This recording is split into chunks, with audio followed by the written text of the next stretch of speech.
On va commencer par une première question, savoir un petit peu quels sont vos points de vue respectifs sur la période de transition qui a précédé l'adoption de la Constitution. Et on procédera comme ça par étapes, par question, avant de passer à un échange avec la salle. Donc, Ahmed Benamor, vous avez la parole.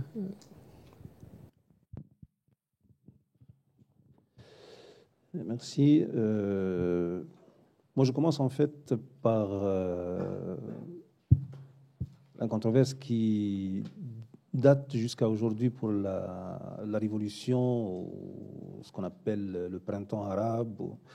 Est-ce que vraiment c'est une révolution? Est-ce que c'est une révolte? Est-ce que c'est quoi ce printemps arabe en fait? D'autant que en Tunisie en particulier, ce qui est passé, c'est que l'ancien pouvoir, c'est-à-dire les gens de l'ancien pouvoir de Ben Ali, qui ont, je dirais, géré la transition, si transition il y en a. C'était le Premier ministre à l'époque qui, en jouant sur l'article 56, pour accéder au pouvoir après le départ de Ben Ali. Et après, on a fait jouer l'article 57, c'est-à-dire les vacances de pouvoir présidentiel, pour faire corriger en quelque sorte le tir avec l'accession du président de l'Assemblée nationale de l'époque, c'est-à-dire de l'époque de Ben Ali, et ce duo-là qui a joué à un certain moment cette transition-là. Bon. Lorsqu'on parle d'une révolution, en fait, une révolution, ça veut dire une coupure. Et on peut parler de ça peut-être en Libye, ou plus ou moins ce qui se passe maintenant, malheureusement, en Syrie, mais en Tunisie ou même au Yémen, par exemple, il y a, moi, enfin, de toute façon, je mets des réserves, en fait, sur ce qu'on appelle une révolution en ce sens-là. Cela n'empêche que la transition après a pris une autre tournure. Bon, je ne vais pas m'étaler trop sur ça, mais je vais dire tout simplement que l'aboutissement des élections du 23 octobre 2011, c'est un peu la vraie transition, c'est-à-dire la vraie coupure, si on peut dire, et le résultat qui a émergé de ces élections explique je ne dirais pas les rapports de force, mais un nouveau paysage politique tunisien. Et parce qu'il ne faut pas oublier que lorsque M. Qaïd Essebsi, qui a été Premier ministre, choisi après l'éviction de M. Ghanouchi, après ce qu'on appelle, nous, le Kasbah 1, c'est-à-dire Kasbah du Sadir, c'est un sitting qui a été organisé devant le Premier ministère par des jeunes, enfin, qui sont venus pour soutenir la révolution, surtout de l'intérieur du pays, qui ont fait des sittings sur la place de Kasbah, c'est-à-dire la place du gouvernement, et pour faire partir le Premier ministre de Ben Ali, le président provisoire de l'époque a appelé Beji Qaïd Essebsi, qui était un des anciens de Bourguiba, qui a travaillé à un certain moment aussi avec Ben Ali. Il était président de l'Assemblée nationale à un certain moment au début de l'accession de Ben Ali à la magistrature suprême, et qui était en quelque sorte un ministre à la retraite, donc qui a repris la fonction et qui a lancé, parce qu'il y avait un débat à l'époque, est-ce qu'on fait une élection présidentielle ou et après on fait des élections législatives, ou bien on va vers une constituante, vers des élections pour refaire en fait refaire ou réécrire en fait la Constitution. Et c'était ce choix-là qui a été fait, ce qui, à la fin, enfin, a abouti aux élections du 23 octobre 2011. Les élections du 23 octobre 2011 ont fait émerger des rapports de force nouveaux, entre autres le poids du mouvement islamiste, les poids de certains partis qui étaient, en fait, selon les sondages avant les élections, prédisposés à avoir un poids plus lourd, entre autres l'ex-parti démocratique, enfin, progressiste, Rassemblement progressiste de Najib Cheb, qui est maintenant le Jumhuri, qui est représenté par mon ami ici, était l'une des forces de l'opposition de Ben Ali, qui était prédestiné en fait à avoir une place plus importante, mais malheureusement a été relégué au 6e rang. Bon, on peut analyser ça dans un contexte plus large, mais il y a eu des forces, il y a eu des surprises d'ailleurs avec une liste qui était méconnue complètement, ce qu'on appelle l'Arida, qui est maintenant l'Arida, c'est-à-dire la pétition populaire, et qui est maintenant représentée par un Coran joliment appelé le Parti de l'amour, ou si vous voulez, la Concorde. Bon, en Tunisie, on l'a traduit de l'amour, ça fait un peu... Ça peut faire angélique, en fait, mais c'est comme ça. Bon. Donc, on sait, oui, bien sûr. Il joue sur ça, d'ailleurs. C'est un peu du populisme, si on peut dire. Mais, en fait, la transition n'était pas facile parce que il y a... Et moi, je m'arrête là, si vous voulez, sur ce point-là.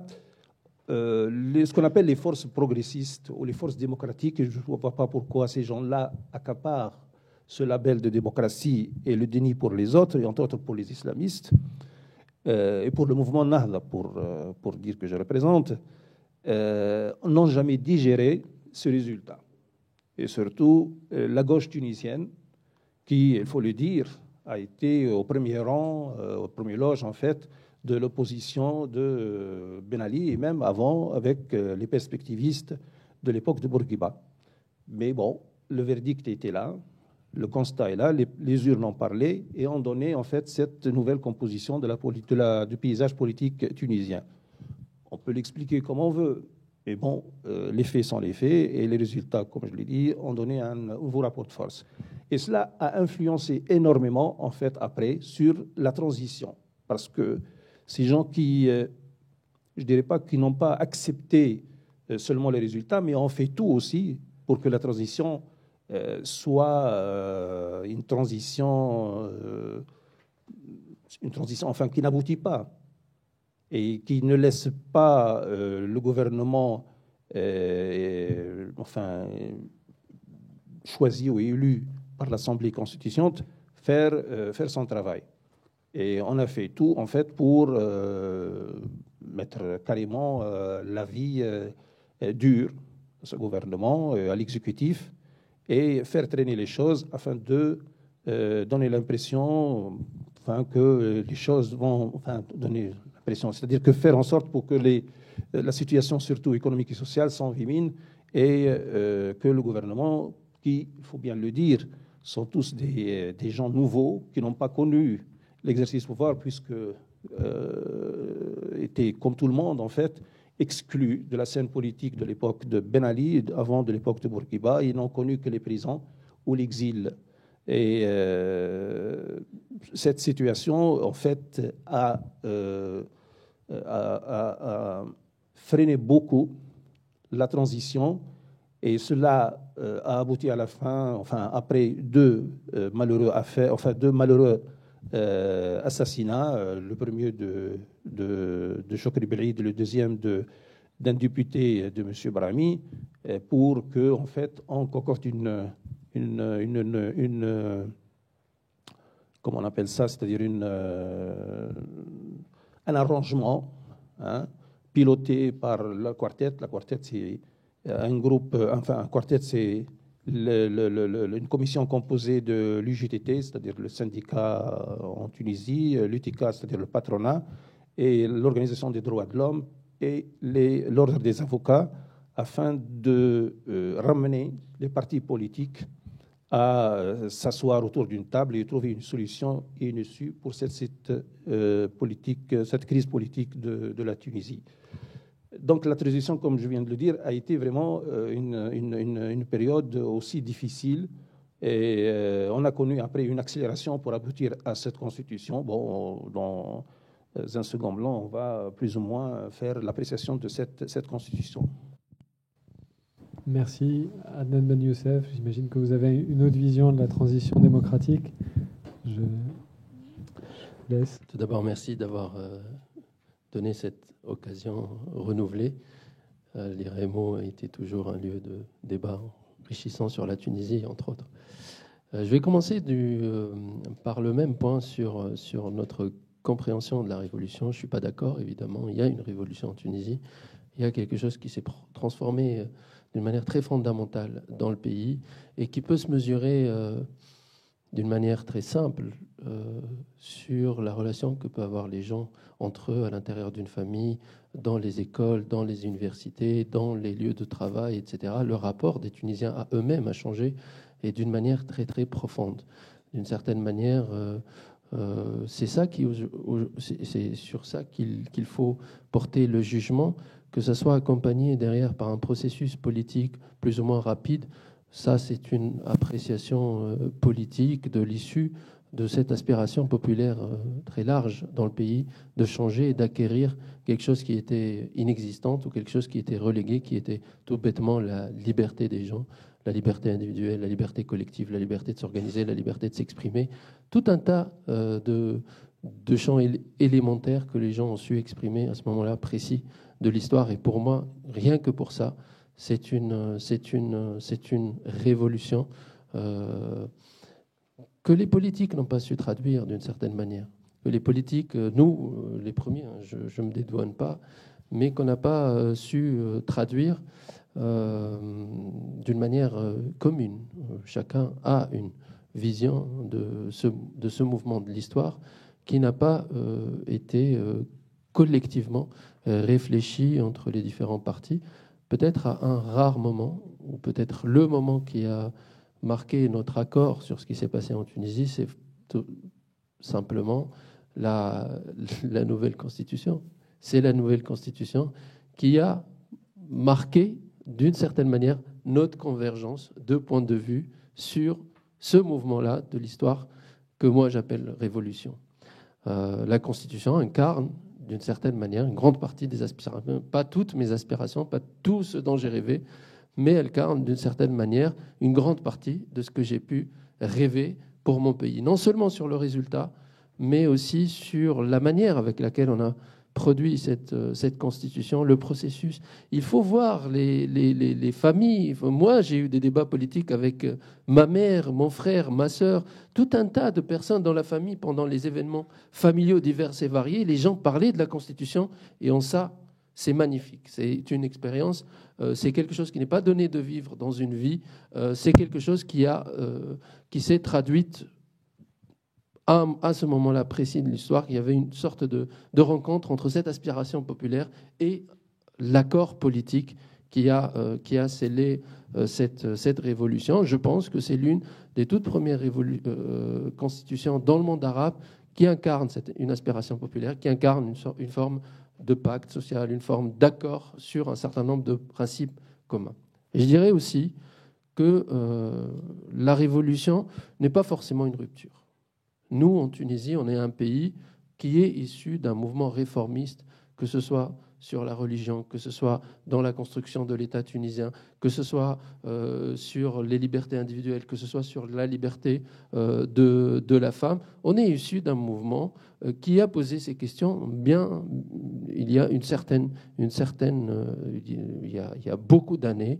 C'est un pays qui a aboli l'esclavage bien plus tôt que d'autres. C'est un pays qui a donné le droit de vote pour les femmes bien plus tôt que d'autres. C'est un pays aussi qui est d'un point de vue authentique, pas forcément par inspiration des Lumières, mais par une appropriation authentique d'une certaine lumière, mais aussi en synergie avec l'identité de ce peuple-là, l'identité arabe, musulmane, etc.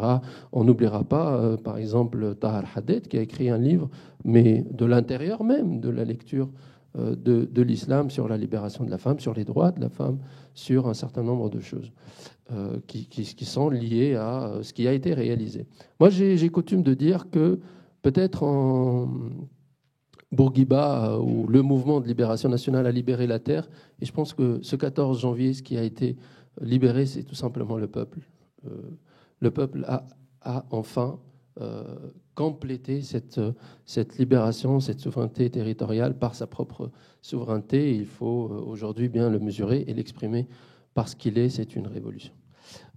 Sur la transition elle-même, et là on est plus sur une discussion politique, oui, au départ, nous n'avons pas compris cette révolution de la même manière. Pour nous, il était, et je pense que ce qui sauve la Tunisie, c'est qu'elle a un État qui est commun, qui est plus commun que ce qu'est l'État en Égypte, qui est plus commun que ce qu'est l'État en Syrie ou au Yémen. C'est un État qui a continué à fonctionner, qui n'a pas été absent du jour au lendemain, comme on pouvait voir. C'est un État qui a permis à des organisations d'exister, à des partis politiques de naître, à des médias de pouvoir devenir libres. C'est un État qui a gardé un minimum de sécurité, sans quoi on serait resté sur la lancée des quelques jours qui ont suivi le départ de Ben Ali, qui était un vrai chaos, qui était traduit par des psychoses collectives parfois, des choses qui étaient beaucoup plus tétanisante pour les gens que libératrice. Et le fait que l'État a continué à exister, le fait que très tôt, nous, je me rappelle, on était sous couvre-feu et nos dirigeants du parti ils se disaient il faut organiser des réunions publiques, il faut aller vers les recoins du pays pour rencontrer les gens, parce qu'on a rêvé toujours de faire des réunions publiques n'importe où en Tunisie. Et je pense que c'est ce moment-là qui était la clé de ce pays-là, c'est qu'il y avait des gens qui avaient un attachement. Évidemment, l'État était pas innocent. L'État était un État qui s'est forgé sous deux dictatures différentes, mais c'était un État qui, de notre point de vue, était valable, était réformable, et pas un État qu'il fallait refaire de zéro. Et dans ce sens-là, je pense que oui, ce moment-là précis de l'océan, moi je suis fier d'avoir fait partie de ce premier gouvernement de transition. Je suis fier d'avoir dit oui, il faut qu'on négocie à ce moment précis que l'État reste, qu'on passe par l'article 56, qu'on passe par l'article 57 et qu'on garde cette continuité de l'État. J'en suis fier parce que je considère que la subsistance de l'État, qui encore une fois n'était pas un État magnifique, mais la subsistance de l'État a permis la libération des gens, a permis progressivement aux gens de prendre d'occuper l'espace public, l'espace politique, l'espace social. Alors où en sommes-nous aujourd'hui? Je dirais c'est dans la lignée de la question. Je pense qu'on a été toujours très proche et en même temps très loin. Par moments, il y avait des moments vraiment de fatigue, de désolation collective. L'assassinat de Chokri Belaïd était un moment qui était dur à vivre pour beaucoup de gens, non seulement parce qu'il y a eu l'assassinat, parce qu'il y a eu l'assassinat de Chokri Belaïd, qui n'était pas n'importe qui. C'était quelqu'un qui a lutté pendant des années contre ce régime-là. C'était quelqu'un qui était emprisonné encore quelques jours avant le départ de Ben Ali. Et c'était quelqu'un qui a incarné aussi pour beaucoup de gens qui sont sortis. D'ailleurs, son enterrement a été, j'ai eu l'occasion d'y aller, a été un moment aussi magnifique de résurgence de cette révolution, de refus de céder au chaos, à la violence, à l'acceptation de la violence. Et nos divergences avec mes amis de Nada, je dis mes amis parce qu'on a quand même été côte à côte dans le combat contre la dictature, et j'espère qu'on le sera toujours côte à côte, bien qu'on aura toujours des divergences, parce qu'on ne partage pas forcément le même projet politique, et d'une certaine manière, c'est bien pour ça qu'on a voulu la démocratie. Et j'en viens, et je pense que tout à l'heure, tu parlais d'un accord qui a été dirigé par le quartet. Je pense que peut-être parce qu'on a su aussi travailler avant, parce qu'on avait des choses communes qu'on a fait avant, parce qu'on avait écrit des textes constitutif. Le 18 octobre est un texte constitutif. C'est un texte qui a vocation constitutionnelle, qui déclarait où on était d'accord, où on était divergent. C'est peut-être pour ça aussi qu'on a réussi à tirer, je dis bien à tirer, le mouvement en Nahda vers ce lieu-là, vers ce lieu commun, parce que c'est vrai qu'au départ, je pense que le mouvement en Nahda n'était pas prêt pour le pouvoir. Il a été lui-même surpris par le pouvoir. Il a voulu occuper le pouvoir alors que les gens étaient venus voter pour une constitution, étaient venus voter pour une constitution dont ils ne comprenaient même pas le sens. Les gens, enfin, à Kasbah, les gens sortaient, disaient « Nous voulons un conseil constitutionnel, une assemblée constituante ». Ils ne savaient même pas ce que c'était une assemblée constituante, mais c'était un accord entre des forces politiques qui a été traduit par ce rassemblement. Soit, je pense qu'aujourd'hui, on est dans une phase positive. Il faut finaliser les quelques détails qui restent, la loi électorale, préparer les prochaines élections qui doivent se faire non pas sur l'axe qui a été un axe meurtrier, l'axe identitaire, l'axe qui a été l'axe sur lequel on a clivé les Tunisiens le 23 octobre dernier. Il faut aujourd'hui cliver les Tunisiens sur des modèles de société, sur la réforme profonde que ce pays attend d'une manière urgente et vitale. Aujourd'hui, c'est un pays pour qui la question sociale et économique est toujours la même. Elle n'a pas changé. Depuis le 14 janvier jusqu'à maintenant, les gens vivent la même réalité sociale et économique. Et si aujourd'hui la classe politique, si aujourd'hui les partis politiques nouveaux, tous les partis politiques qui ont une aspiration pour ce pays n'adressent pas ces questions-là d'une manière urgente et vitale pour engager le pays dans un avenir, eh ben, je pense qu'on reviendra et on remettra en cause l'ensemble de ce qui a été réalisé. Vous parlez déjà de l'avenir de la Tunisie, mais on va s'arrêter un moment peut-être sur le présent. Au-delà des divergences sur ce qui a conduit à faire une assemblée constituante, ou en tout cas la qualification du processus politique en Tunisie après le 14 janvier, on est tous d'accord sur le fait qu'on a aujourd'hui une constitution qui a été négociée par la majorité et l'opposition. Peut-être qu'on peut s'arrêter un peu sur cette constitution. Comment est-ce que chacun d'entre vous la voit ? Est-ce que c'est le fruit d'un consensus, d'une lutte, ou est-ce que tout le monde était d'accord ? Oui, bien sûr.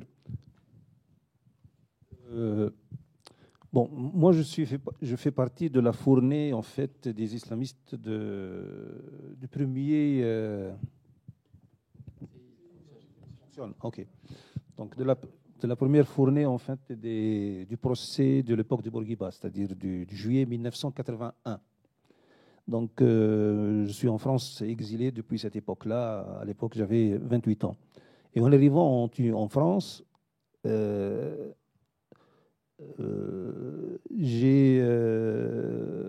j'étais au centre de Georges Pompidou.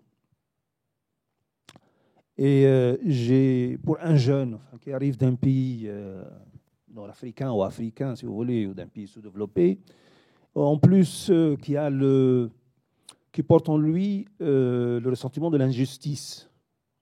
On était jugé, pourquoi ? Parce que tout simplement, on a distribué des tracts, on a fait des cours, on a milité au sein de l'université, parce que ce qu'on appelle les fausses nouvelles, en fait, la propagation des fausses nouvelles, je ne sais pas quoi, etc. Et en arrivant au centre de Georges Pompidou, moi j'ai trouvé qu'il y a tout. Il y a il y a une grande bibliothèque, il y a des tableaux, de l'exposition, des journaux. Et je me suis demandé, dans tout ça, est-ce que vraiment il n'y a pas de la fausse nouvelle qui se trouve là-dedans? Et pourquoi, en fait, c'est-à-dire qu'on trouve ce qui est bon, ce qui n'est pas bon, c'est-à-dire ce qui est bon, ce qui n'est pas bon, c'est dans le sens où... dans le sens où ce qui va dans le sens que tout le monde veut et dans le sens où il y a des choses qui, je ne dirais pas que j'aime pas, mais que, c'est-à-dire, vous faites ce que vous voulez en fait. C'est la liberté. Voilà. Donc, et en plus, c'est un centre qui est ouvert. Chez nous, en Tunisie, à l'époque, on ne trouve pas assez de bibliothèques, de librairies plutôt, pas de bibliothèques. Mais on trouve beaucoup de cafés, ce qui jusqu'à maintenant est beaucoup de bars. Et bon, je ne vais pas m'attarder là parce qu'après, il y a beaucoup d'eau qui a coulé. Et moi, j'aime dire, en fait, depuis aussi, on a mis beaucoup d'eau dans bon, pas dans notre pain parce que je ne bois pas de l'alcool, mais dans le lait, si vous voulez, même si je ne suis pas très fan de... Voilà, si vous voulez. Donc, en fait, c'est ce sentiment qui lorsque je me mémorise en fait cette période-là, c'est l'injustice. C'est-à-dire, on était des militants, militant même au sens occidental, si vous voulez. Bon, même si on avait un projet islamiste. Et moi, je reviens à quelque chose que je crois c'est Henri Laurence qui l'a dit. Cette révolution, c'est en fait un retour à la normalité. C'est dans le sens où nous, on veut de la modernité, mais on ne veut pas de l'occidentalisation ou de l'aliénation, si vous voulez. C'est-à-dire, on veut accéder à la modernité à notre manière, par notre processus, par notre cheminement, si vous voulez. Et le Destour, c'est-à-dire la Constitution, qui est une revendication ancienne en Tunisie. Il ne faut pas oublier que dans les années 20, le premier parti que Bourguiba après a hérité de Thalbi et des jeunes Tunisiens de l'époque revendique au protectorat français que la Tunisie doit avoir en fait un Destour, c'est-à-dire une constitution. Et pour eux, c'était un peu à l'époque de l'avant-garde, de l'action avant-gardiste, si je peux dire ça. Et d'ailleurs, beaucoup de gens maintenant critiquent pourquoi on a laissé de côté la Constitution de 59. Bon, c'est vrai que Ben Ali a beaucoup remué là-dedans, l'a beaucoup entaché après pour à chaque fois pouvoir continuer sa mainmise sur la Tunisie. Mais la Constitution de 59 a été en fait le fruit, je ne dirais pas d'un seul parti, mais d'une seule formation. Même si en 59, lorsque on a le 1er juin, d'ailleurs on choisit le 1er juin, c'était la date de retour de Bourguiba en Tunisie après l'attribution de la France de l'indépendance, de l'autonomie interne. Donc on a en quelque sorte fait coïncider ça avec le retour de Bourguiba. Bon. Mais c'était une assemblée à l'époque constituante qui est d'une seule coloration, c'est-à-dire c'était le Néo-Destour avec une coalition de ce qu'on appelle, nous, les organisations nationales, c'est-à-dire les syndicats, l'Union des agriculteurs, l'Union des femmes, et tout ça, enfin, en concocté, en fait, il n'y avait pas un vrai débat, ou bien c'était un débat, disons, d'une élite. Alors que la Constitution d'aujourd'hui en fait, c'est un processus que tout le monde, et même la rue, a participé. Même il y a beaucoup de gens qu'on les amène pour dire, enfin, à la fin, on a 2 ans maintenant, on n'a pas écrit une lettre. Alors que ces gens-là sont là, payés par le contribuable, etc., et ils profitent, etc., de leur passage à l'Assemblée pour faire carrière plutôt que d'écrire la Constitution. Bon, j'ai évoqué tout à l'heure les choses qui ont laissé traîner la Constitution, enfin l'élaboration de la Constitution, mais la Constitution, celle-là au moins, est le fruit d'un compromis, et d'un compromis dans le sens où tout le monde a participé, c'est-à-dire les partis, les associations. Il y avait même des associations qui ont contrôlé même la présence des députés et leur contribution en fait effective à l'élaboration de la Constitution.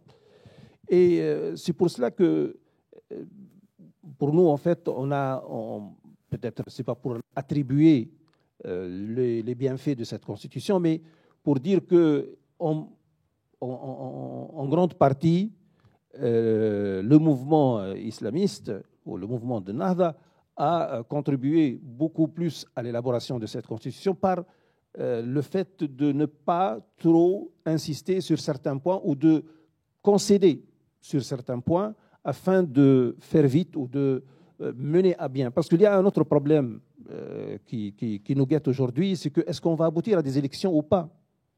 Et c'est là la question.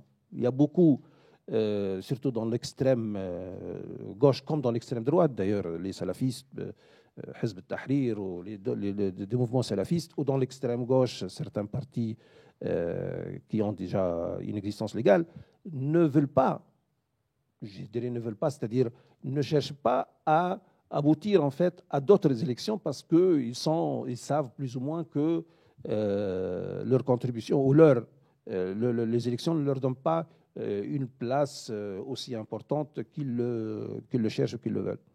Donc la Constitution, pour nous, aujourd'hui, c'est ça. C'est-à-dire c'est le fruit d'un compromis. C'est une contribution de tout le monde, de toute la société civile, les partis politiques. Et il y a eu beaucoup de débats, que ce soit au niveau des médias ou au niveau des wilayas, c'est-à-dire des départements ou des préfectures, et un aboutissement d'une réflexion mûre, plus ou moins. Bon, pour juste terminer, à la fin, peut-être, on a mis la pression pour faire vite, donc on a plus ou moins mis beaucoup de choses là-dedans, sous la pression. Il y avait un article même qui a été à la hâte, en fait, parce qu'il y a eu une altercation entre un représentant de la gauche avec un de nos frères islamistes.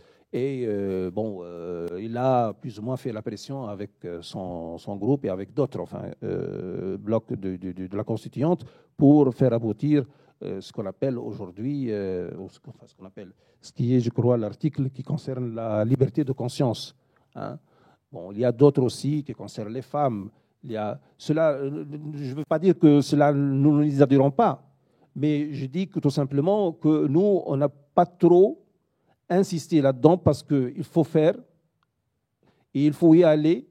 Et surtout, il faut terminer avec cette constitution qui a trop traîné parce qu'en fait, et c'est une des questions que, avant l'adoption de la Constitution, nous jette à la figure, les jeunes, ceux qui ont révolté, pour nous dire, nous, on n'a pas la revendication de Bouazizi ou la revendication des gens qui ont révolté contre Ben Ali n'avait pas une revendication de faire une constitution. C'était de doléances sur le plan social, sur le plan économique. C'est le chômage des jeunes, le chômage des diplômés, donc la déséquilibre régional. Donc nous, on a besoin d'une réponse à ça plutôt qu'à une constitution qui, fait le jeu des partis, mais quand même, il faut peut-être aller par là pour faire renouveler, pour donner un nouvel élan à cette Tunisie et donner beaucoup plus d'espoir aux Tunisiens. Alors, Ahmed Ben Youssef, Ahmed Ben Ammar citait des articles qui ont été votés à la fin de la période de constitution, de la période d'écriture de la Constitution, et qui ont été relativement polémiques, puisque on a considéré, les commentateurs ont dit que c'était des articles que Nahda avait concédés à l'opposition, sous la pression de l'opposition, sous la pression aussi de la société civile qui appelait à écrire vite la Constitution. Est-ce que vous, en tant que représentant de l'opposition, vous avez le sentiment d'avoir pu justement faire concéder à Nahda des choses qui n'étaient pas dans leur programme, disons, ou est-ce que vous pensez que l'opposition n'a pas pu participer réellement dans le fond à l'écriture de cette Constitution ? Moi, je pense que sans rentrer dans la polémique et sans tirer vers l'opposition ou vers qui que ce soit d'ailleurs, je pense que cette Constitution, elle est, on va dire, plus proche de mes idées qu'elle pourrait l'être pour un militant de NAD, d'une certaine manière. Et je pense que c'est le fruit, non pas uniquement de l'opposition, qui était minoritaire dans le Parlement, mais c'est le fruit d'une mobilisation populaire extraordinaire, d'une mobilisation de jeunes, d'une mobilisation de tout un tas de secteurs organisés dans la société et aussi d'un certain nombre de parlementaires qui, malgré leur minorité en termes de vote, et on reviendra peut-être sur les élections du 23 octobre, juste pour faire une parenthèse, pour moi, les élections du 23 octobre ont été politiquement gagnées par Nahda, mais je pense que socialement, c'est des élections qui ont, malgré la dispersion de notre camp, de mon camp politique, malgré la dispersion, elle a aussi été une victoire pour le camp démocrate dans son immense largeur, parce qu'il y avait une diversité des opinions démocrates qui s'est exprimée, bien qu'elle ait été néfaste en termes de rapport de force. Et je pense que l'équilibre du rapport de force s'est fait progressivement dans la société et pas à l'intérieur du Parlement. En d'autres termes, la société, l'avènement des forces politiques comme Nida Tounes, avec tous les préjugés qu'on peut avoir ou toutes les divergences qu'on peut avoir, a permis de rééquilibrer le paysage politique. L'avènement de la société civile d'une manière très forte, au sein même du Parlement, comme disait M. Benamor, des jeunes qui ont 29 ans, qui ont contrôlé à la minute près la présence et la participation des parlementaires, à la virgule près le texte de la Constitution, tout ça a permis de populariser le débat sur la Constitution et de faire en sorte que le rapport de force soit favorable et soit plus proche aux aspirations les plus communes. Et je pense aussi que pour le moment, Nahda, ce n'était pas tant des concessions, mais c'était un retour, pas mot pour mot, mais un retour dans le sens par rapport au texte du 18 octobre. Le texte du 18 octobre a marqué, pour nous, démocrates, nous a permis de savoir où peut aller Nahda, où devait aller Nahda, où devait tirer Nahda, parce qu'ils avaient signé ce texte-là. Ils avaient signé un texte sur la liberté de conscience, ils avaient signé un texte sur l'égalité homme-femme, ils avaient signé un texte sur la démocratie. Et donc, d'une certaine manière, je pense aussi qu'il ne faut pas sous-estimer ce fait-là, ce mouvement-là qui a permis, en un deuxième temps, de vouloir tirer, parce qu'il nous a été donné de discuter d'une manière désintéressée sur l'avenir du pays, avant même la chute de Ben Ali de quelques années. Et donc, d'une certaine manière, on savait où on pouvait aller dans la discussion. Je pense que après, sur les quelques articles qui ont fait polémique malgré tout, ces articles-là ne doivent pas occulter le fait qu'il y a beaucoup d'avancées et sur lesquelles il faut qu'on continue à travailler. Mais aussi, il ne faut pas oublier que cette Constitution est le fruit du rapport de force du moment où elle a pu être rédigée. Donc, il y avait des choses qui ne sont pas tranchées. Il y a des contradictions qui maintiennent le rapport de force. Demain, un juge constitutionnel ou un juge normal qui va juger, il va trouver beaucoup de difficultés avec cette Constitution qui parfois a des airs de Frankenstein, dans un sens où il y a un bout de ici, un bout de gauche par là-bas, un bout de socialisme par là et un bout de libéralisme par là. Et donc, d'une certaine manière, elle va être un casse-tête.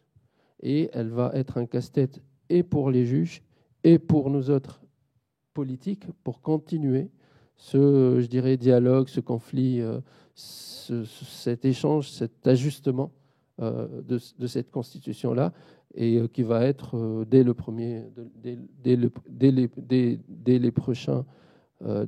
moments de l'arrivée des nouveaux gouvernements qui vont diriger le pays pour une période un peu plus grande. Et donc, c'est une Constitution qui est fondamentalement positive, mais c'est une Constitution qui aussi maintient la dialectique à l'intérieur même de la société, le débat. Demain, on a écrit des articles, on a écrit des articles qui, de mon point de vue, constitutionnalisent l'égalité homme-femme. Donc demain, le mouvement féministe tunisien qui a toujours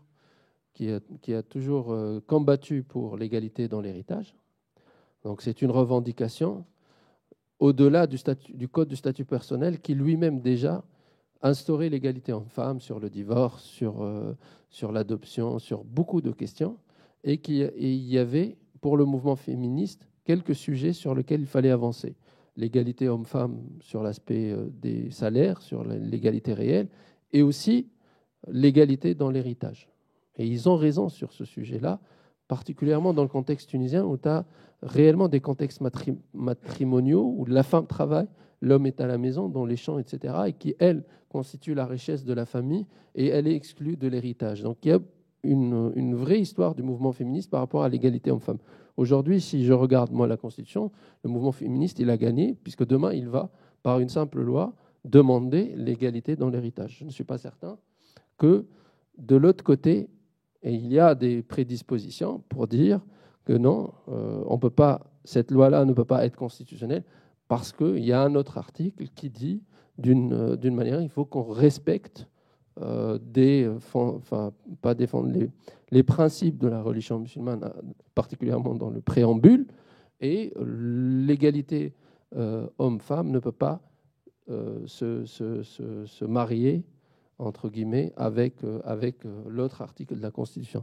Donc il y a des choses qui restent à faire, des choses qui vont être les luttes de demain ou les débats de demain. C'est une Constitution qui est ouverte, qui n'est pas fermée. C'est pas un texte, elle n'est pas, ni le Coran, ni la Déclaration universelle des droits de l'homme, mais elle est à l'image de ce que c'est nos débats et nos réalités aujourd'hui. Merci. Ahmed Benamor, une dernière question. Vous parliez des prochaines élections pour lesquelles tout le monde n'est pas d'accord, pour lesquelles il y a des opposants. Vous parliez de l'extrême gauche et de l'extrême droite. Justement, ces prochaines élections, est-ce que vous pouvez nous dire ce qu'elles pourraient être? Comment vous les voyez? Comment le mouvement Nahda considère ces prochaines élections? D'abord, quand auront-elles lieu? C'est la première question. Et aussi une précision. Adnan Ben Youssef parlait justement du casse-tête que va poser cette constitution à l'avenir. J'ai envie de vous demander à tous les deux, est-ce que cette constitution pourrait être amendée? Est-ce qu'elle pourrait être modifiée par un futur gouvernement? Quelles sont les positions aujourd'hui de vos partis respectifs? Il n'y a pas de position puisqu'elle ne peut pas être bougée pendant 5 ans. Oui. C'est écrit dans la Constitution. Donc ça résout. Oui, je vais commencer par la dernière, en fait, partie de votre question. C'est vrai que la Constitution, dans les dispositions, ce qu'on appelle les dispositions transitionnelles, c'est-à-dire durant cette période-là, il y a 5 ans qu'on ne touche pas. Bon, il y a même des articles où on dit que... bon, moi j'ai une copie, en fait, je n'ai pas le document. On dit, après certains articles, par exemple l'article 1, qui stipule que la Tunisie est un État libre, indépendant et souverain, l'islam est la religion, l'arabe sa langue et la République son régime. Il n'est pas permis d'amender cet article. L'article 2, c'est la même chose, c'est-à-dire que la Tunisie est un État civil fondé sur la citoyenneté, etc. Il n'est pas permis de... Bon, moi ce que je sais, c'est qu'une constitution n'est pas un texte sacré. Sinon, pourquoi on a anéanti un texte déjà qui existait depuis 1959. Et dans une constitution comme celle-là, par exemple, il y a 6 parties. Il y a 2 parties qui concernent ce qu'on appelle les principes et les droits et libertés. Et il y a ce que j'appelle moi le cœur enfin, de la Constitution, c'est-à-dire qui parle des mécanismes du pouvoir, le fonctionnement de l'exécutif, du judiciaire, du législatif et les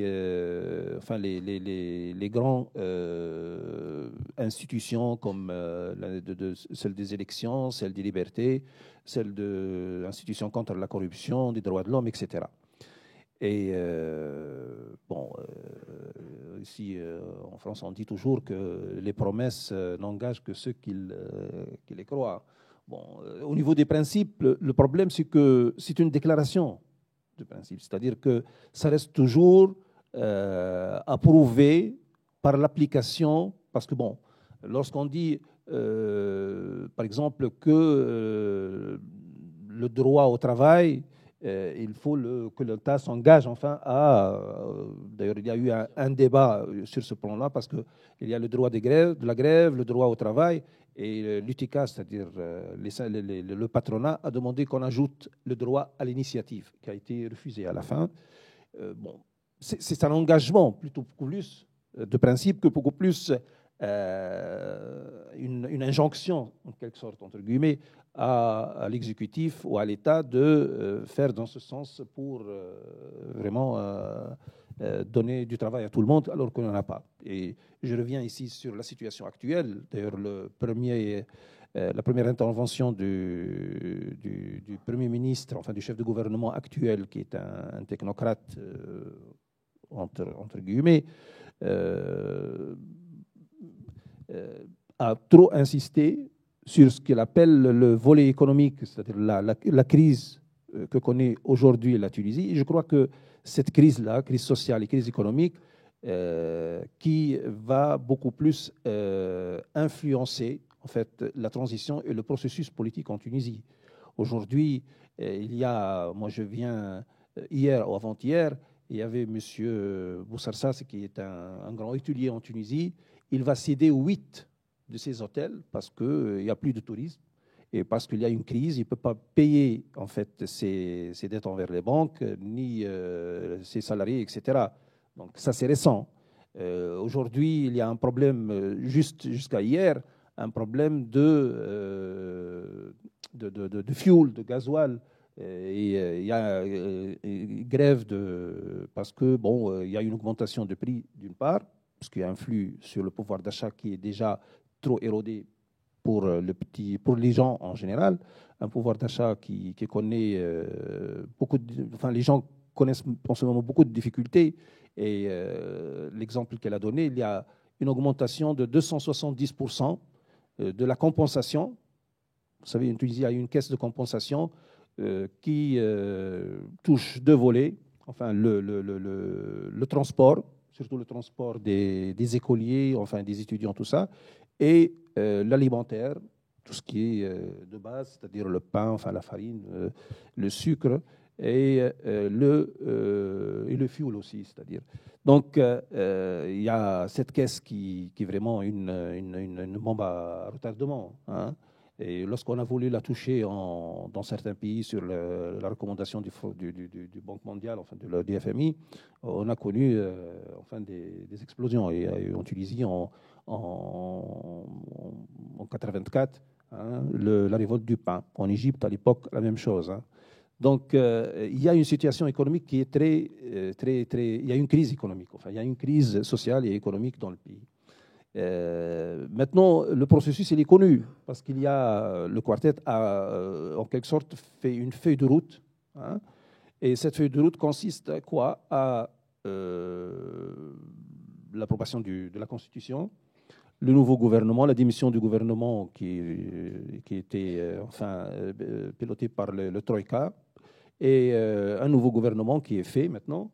Et maintenant, on est au point de, aussi, on a donné naissance à l'ISI, c'est-à-dire la grande instance qui va organiser les élections. Et ils sont en train de s'installer, hein. Il y a récemment qui ont fait leur directeur exécutif, enfin leurs locaux, etc. Et maintenant, on attend la loi électorale. Et le débat maintenant dans la Constitution, c'est sur cette loi électorale. Et il y a un débat qui est récent, et je crois que, je ne sais pas s'ils l'ont tranché aujourd'hui ou pas, est-ce qu'on doit exclure ceux qui ont travaillé de l'époque de Ben Ali, qui ont contribué à son gouvernement ou qui ont contribué à ses campagnes aussi électorales pour se représenter aux prochaines élections. Bon, je ne sais pas si le débat a été conclu ou pas. Et après ça, après la loi électorale, on doit passer à la fixation de la date des élections. Et cela dépend aussi ça demande une période au moins de 6 à 8 mois, pour organiser. Et cela aussi est conditionné par la stabilité, surtout sur le plan sécuritaire, la stabilité sur le plan sécuritaire pour que les élections cela n'a pas empêché que la campagne électorale a commencé, hein, pour tout le monde. Et d'ailleurs, maintenant, il y a le président de la République qui entre guillemets, bouge un peu, et on le fait la pression pour qu'il démissionne parce qu'il fait la campagne, sous forme des activités ou des déplacements avec l'argent de l'État. De même, on essaie plus ou moins de faire la pression sur le président de la Constitution, le président du parti Takattul, le Forum démocratique de M. Ben Jafar, pour que s'il se le représente, il ne cache pas ses ambitions, pour se représenter aux prochaines élections. Il y a aussi un autre débat. Est-ce qu'on doit faire les élections législatives avant ou bien les élections présidentielles avant, ou est-ce qu'on le fait ensemble? Bon, on va plus ou moins faire des élections séparément, hein, parce que les dernières élections ont montré que les gens ont été plus ou moins, enfin c'était la première expérience pour les Tunisiens d'aller voter en fait, et il y a eu beaucoup de confusion. Entre autres confusions, il y a ce qu'on appelle les élus de bon voisinage, c'est-à-dire il y avait une liste, et cette liste qui était faite en fait pas horizontalement, mais plus ou moins horizontalement et verticalement. Il y a des gens qui ont voulu voter à un parti, il faut cocher un carreau, et en fait, ils ont coché le carreau à côté, hein, ce qui a donné en fait un élu qui n'était pas choisi en réalité. Et c'est pour ça qu'on trouve à peu près 15 élus qui représentent un seul parti, c'est-à-dire un qui représente un parti, avec un score dans un coin, parce que tout simplement, ça a coïncidé dans cette circonscription-là d'être à côté d'un parti qu'on a voulu voter pour lui et on a voté par erreur. Donc, faire les deux ensemble, c'est pas très simple. Bon, on va peut-être vers, la tendance générale, c'est de faire avancer les élections présidentielles avant les législatives. Bon, mais toutes ces questions-là sont posées et ne sont pas encore tranchées.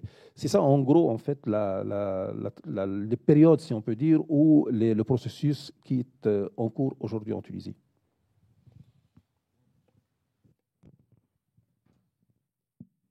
Merci. Merci pour toutes ces précisions. Aden Ben Youssef, j'imagine que vous n'avez pas grand-chose à ajouter sur la procédure. Sur un point tout de même qui était évoqué, la question de la campagne présidentielle, ou de la campagne en tout cas des prochaines élections qui a déjà débuté, on peut s'interroger justement si le représentant du parti Ennahda dans les instances dirigeantes a démissionné, c'est ce qui s'est passé avec le changement de gouvernement. Comment se fait-il que les partenaires, le CPR et Takatol, puissent rester en place dans les instances dirigeantes, puissent conserver des présidents donc, de la République et de l'Assemblée constituante? Est-ce que, à des fins, disons, d'équilibre des forces, il ne faudrait pas qu'il y ait démission ou nouvelles élections au sein de la constituante?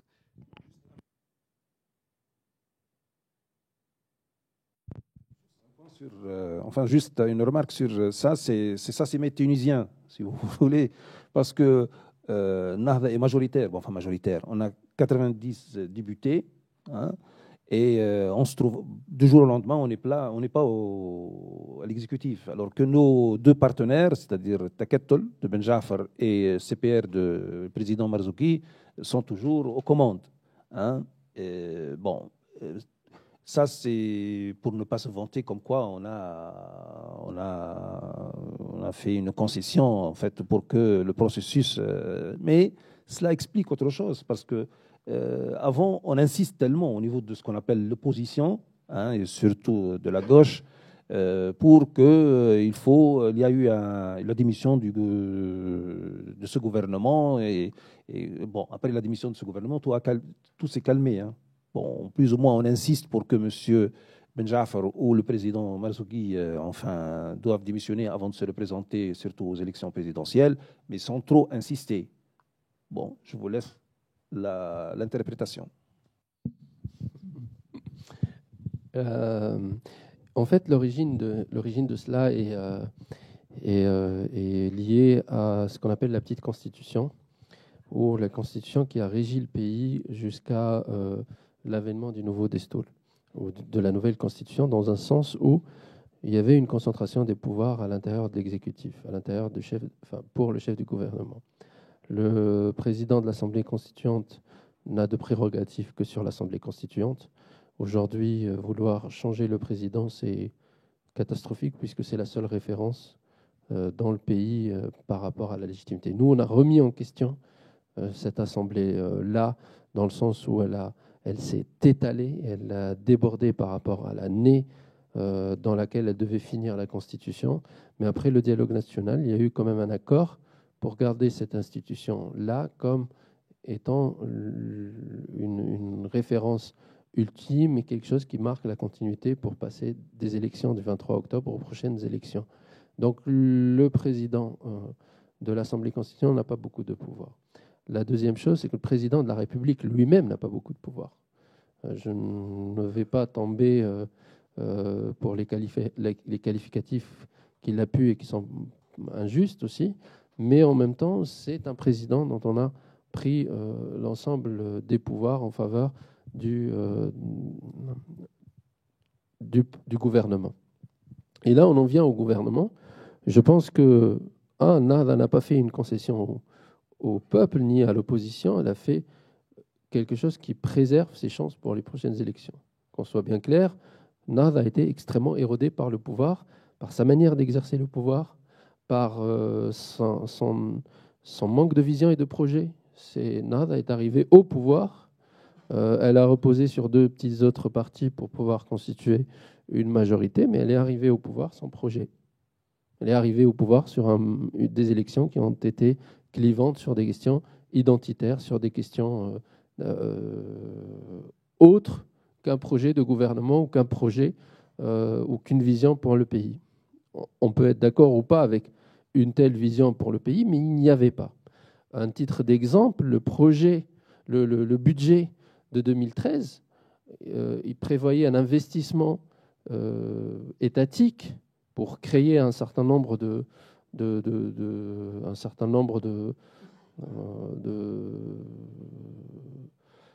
d'emplois, disons-le d'une manière très simple, à travers l'investissement pour encourager les investisseurs locaux, pour 30% uniquement de ce budget-là a été utilisé pendant la gouvernance de ce gouvernement. C'est-à-dire que le pays s'est endetté pour avoir un budget pour l'investissement intérieur en vue d'améliorer un peu la situation dans un certain nombre de secteurs de l'économie, et ben, que 30% ont été servis. Il y avait des manifestations des parents d'élèves, des grèves des parents d'élèves, parce que la situation d'un certain nombre d'établissements scolaires était tellement mauvaise que l'eau elle était insalubre ou que les lieux étaient devenus insalubres. Donc quand il y a eu la grève, on a commencé à crier, oui, ils veulent bloquer, etc.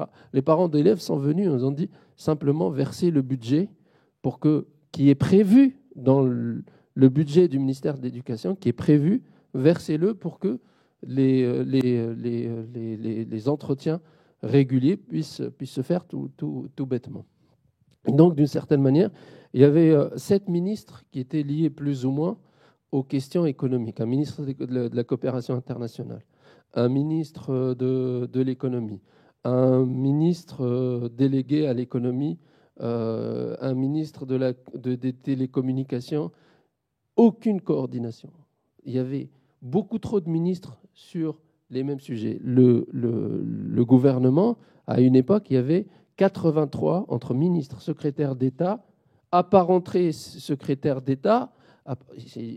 La salle de réunion du ministère, du Premier ministre, quand il y avait une réunion qui rassemblait le Premier ministre, il y avait des ministres qui ne pouvaient pas s'asseoir sur la table.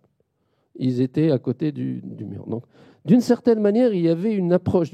Il y avait des nominations, et nous, on est en train de contester ici la nomination qui est un ami personnel. Je n'ai pas de problème avec lui. Eliane, tu sais très bien mon amitié avec l'actuel consul général.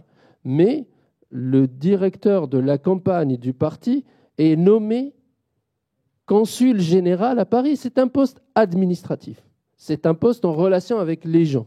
Comment peut-on imaginer ou accepter, quand bien même la personne, elle peut être de grande probité, etc. Ce n'est pas le problème. Mais comment l'exprimer à l'ensemble des citoyens qui ne peuvent pas forcément le connaître, etc. Donc, d'une certaine manière, il y avait des nominations à l'intérieur de l'administration comme une volonté non pas de réformer, mais une volonté de remplacer, de se substituer et de garder une certaine continuité avec ce qui se faisait avant.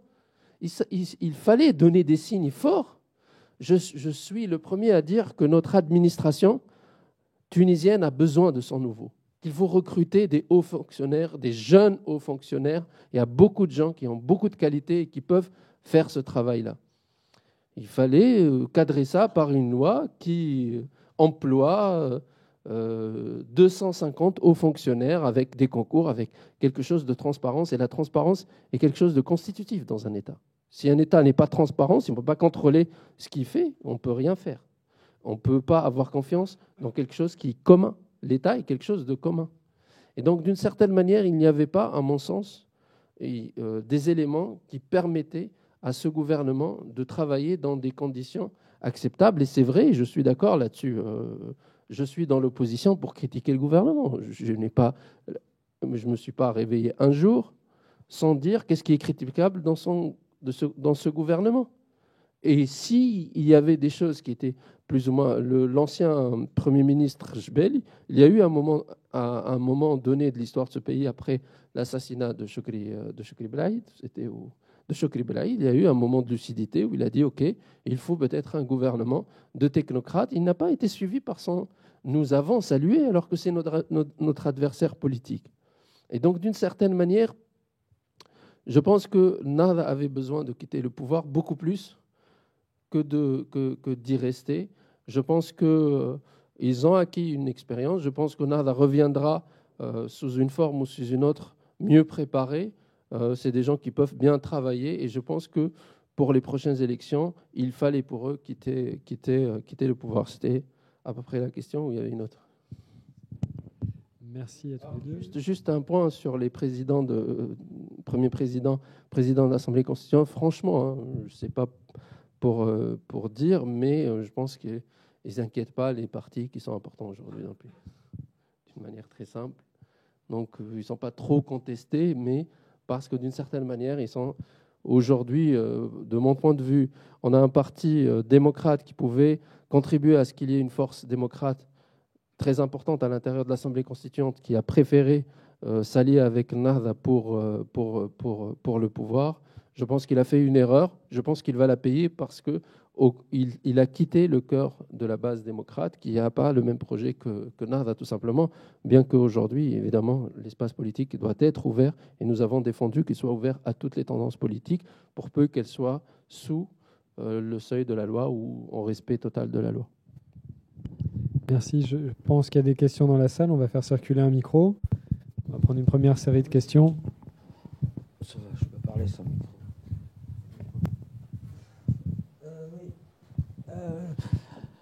Je serais d'accord avec Adnan de dire que c'est une révolution qu'il y a eu en Tunisie. C'est une vraie révolution.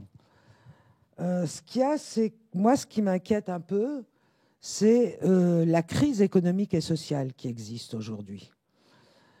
Aujourd'hui, bon, et on a vu des mouvements de rue qui ont fait que le gouvernement actuel et passé ont dû céder à certaines choses que les citoyens tunisiens demandaient. Moi, ce qui me préoccupe, c'est qu'on a l'impression que bon, on est en train de mettre la Constitution en place, on est en train de voir comment on élit et quand on élit un président. Mais en attendant, vous-même, vous l'avez dit, il y a eu 3 hôtels de fermés cette semaine, mais il y en a des centaines qui ont fermé. Donc, bon, c'est pas le principe de l'hôtel, mais la Tunisie, son économie, malheureusement, est basée sur le tourisme. Donc, je crois que sur le plan économique et social, si la Tunisie ne va pas plus vite, n'avance pas, les citoyens tunisiens et le peuple tunisien redescendra dans sa rue. Et ce sera, là, ça risque d'être plutôt un chaos. Et là, je suis un peu sceptique sur la façon dont ça avance. J'ai eu l'impression à un moment qu'on avançait, puis là, j'ai un peu l'impression qu'on stagne, quoi. Voilà. Merci. D'autres questions? Peut-être on prend plusieurs questions. Bonsoir, messieurs. Merci avant tout parce que c'était passionnant et j'ai envie de vous poser une dizaine de questions, mais je vais me contenter, si vous me le permettez, de vous en poser 2. Tout d'abord, j'aimerais savoir, vous avez utilisé plusieurs fois la notion d'islamisme, c'est-à-dire parti islamiste, projet islamiste, même modernité islamiste. J'aimerais savoir ce que vous entendez l'un et l'autre par le terme islamisme. Et deuxièmement, en droit, on a tendance à définir une constitution par 3 choses. La définition du régime, l'organisation des pouvoirs et le respect des droits fondamentaux. Or, apparemment, enfin, sauf si je me trompe, vous avez l'air d'accord sur les sur la définition du régime et l'organisation des pouvoirs, et au contraire tout à fait en désaccord sur la troisième notion. J'ai du mal à comprendre comment, et je me demande si finalement, est-ce qu'il y a une réalité derrière cette constitution, est-ce qu'il y a une réalité derrière ce compromis, ou cela a juste été fait en hâte finalement pour accélérer la bataille des élections, au moment des élections. Voilà, je vous remercie. On va peut-être s'arrêter là. Ça a l'air déjà assez chargé comme programme de questions. Je ne sais pas ce que vous en pensez.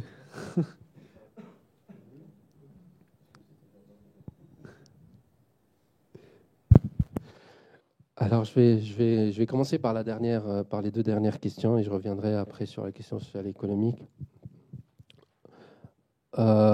Sur la question de la Constitution, les trois piliers de la Constitution, évidemment, on ne peut pas être d'accord sur tout par rapport au respect des droits fondamentaux. Je pense qu'il y a eu un grand débat. Le grand débat a été... Pas le grand débat, les trois questions ont monopolisé à un moment ou à un autre pendant ces 2 années-là le débat. Et je pense que le débat qui était le plus passionné dans la société, c'est par rapport aux libertés et au respect des droits fondamentaux. Et comme j'ai dit tout à l'heure, il y avait des choses sur lesquelles nous étions d'accord et qu'on a accepté, je pense, pas des deux côtés, mais qu'on a accepté mutuellement, y compris avec d'autres formations politiques. Et il y a des choses qui sont restées telles quelles.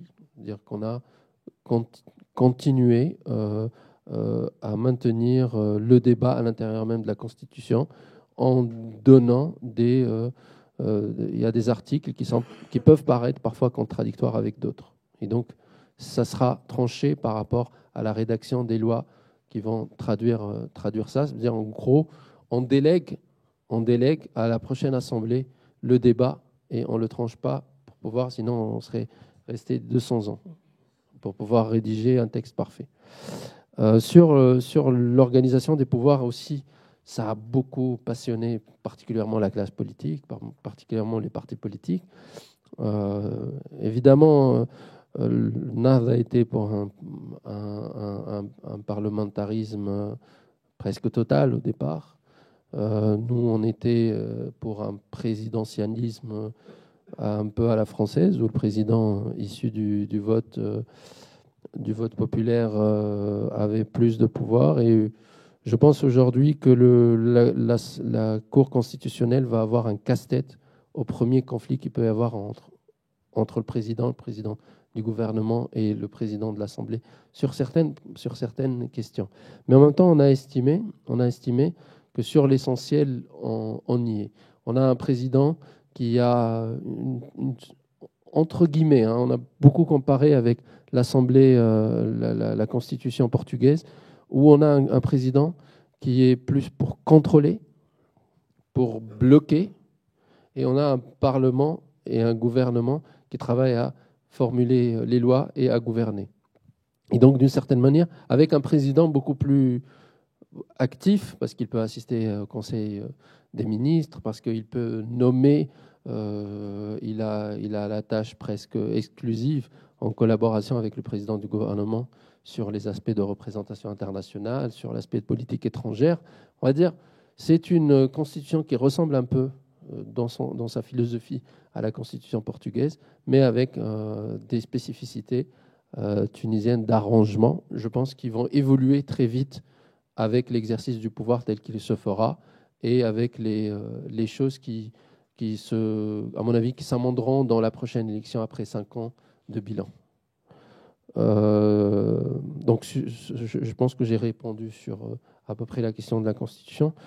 Sur l'islamisme, moi, j'aime pas trop le terme, entre guillemets, parce que qu'est-ce qui lie Nahda à un mouvement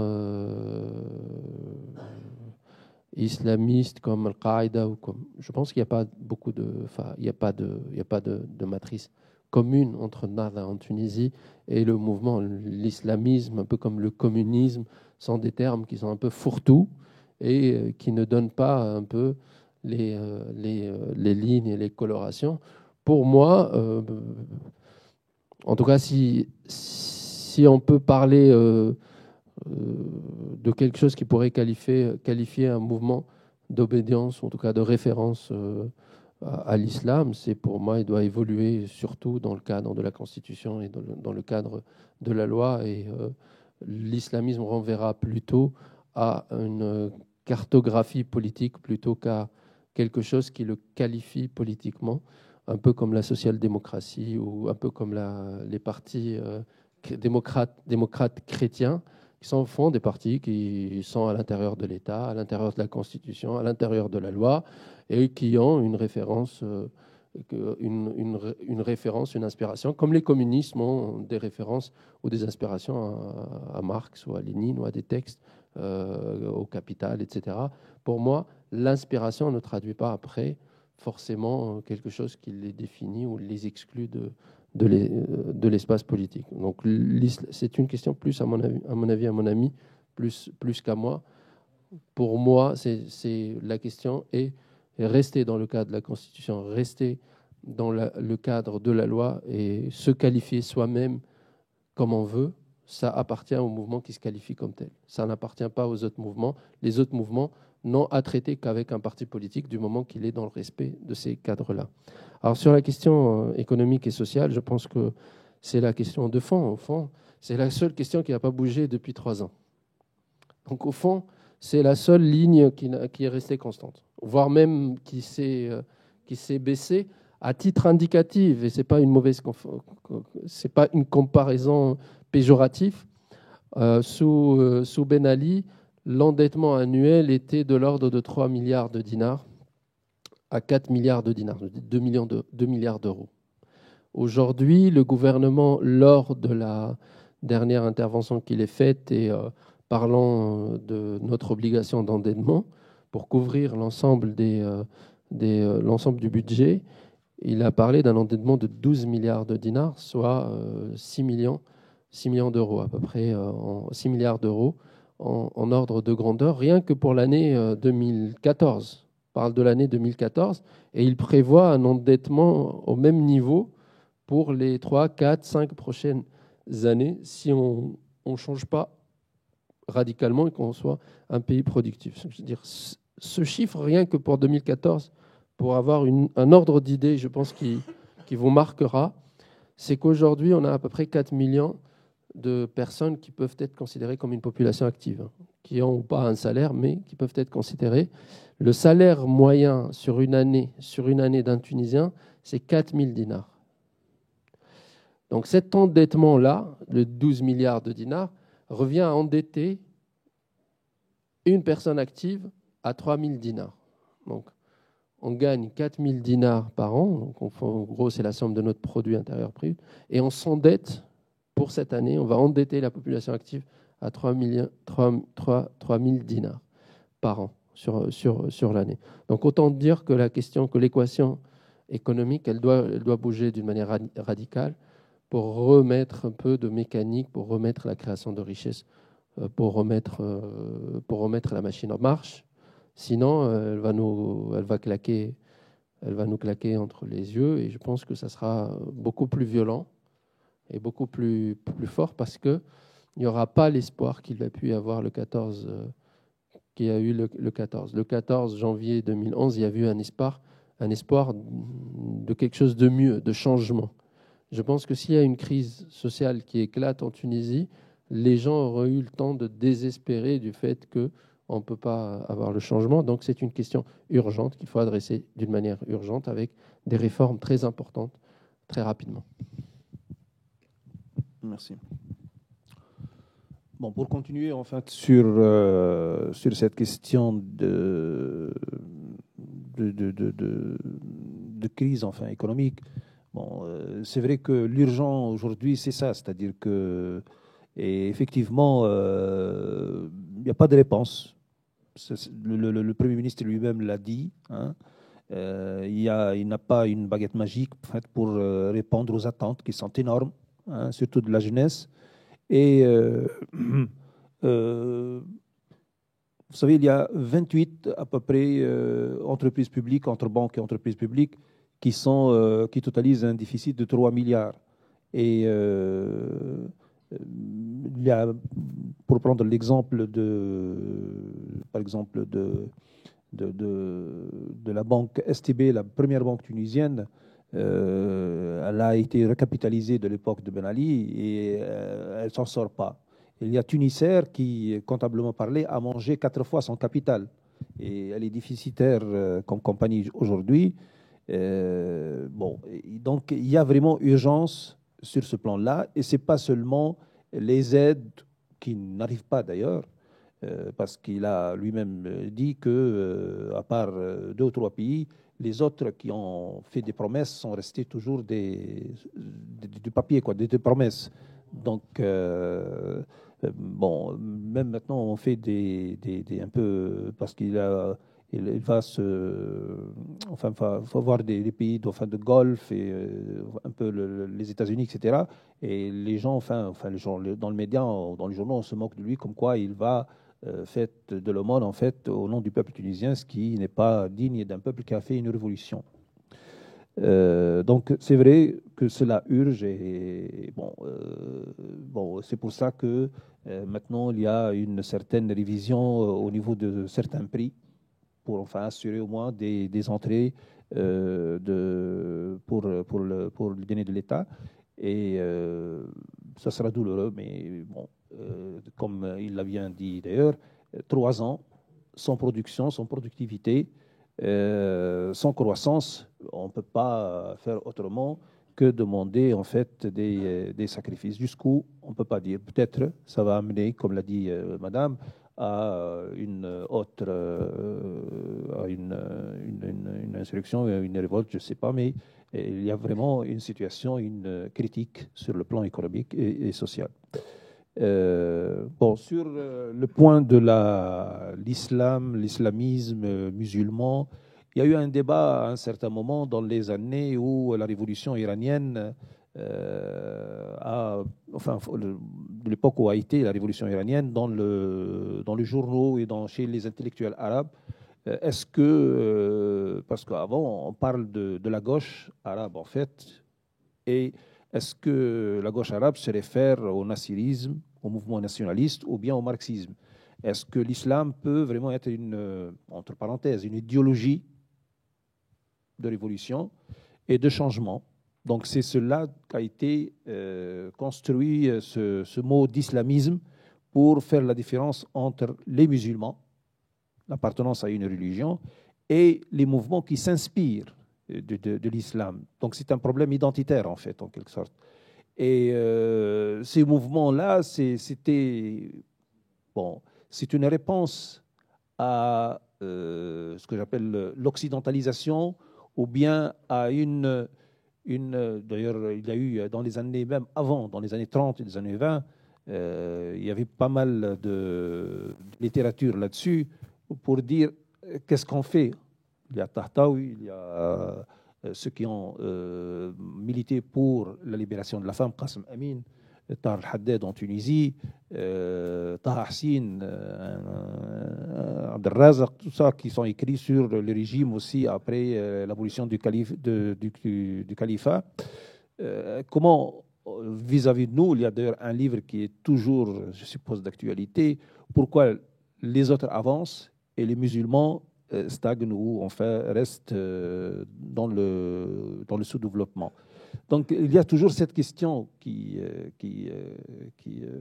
ça sur le plan identitaire, mais surtout sur le plan économique.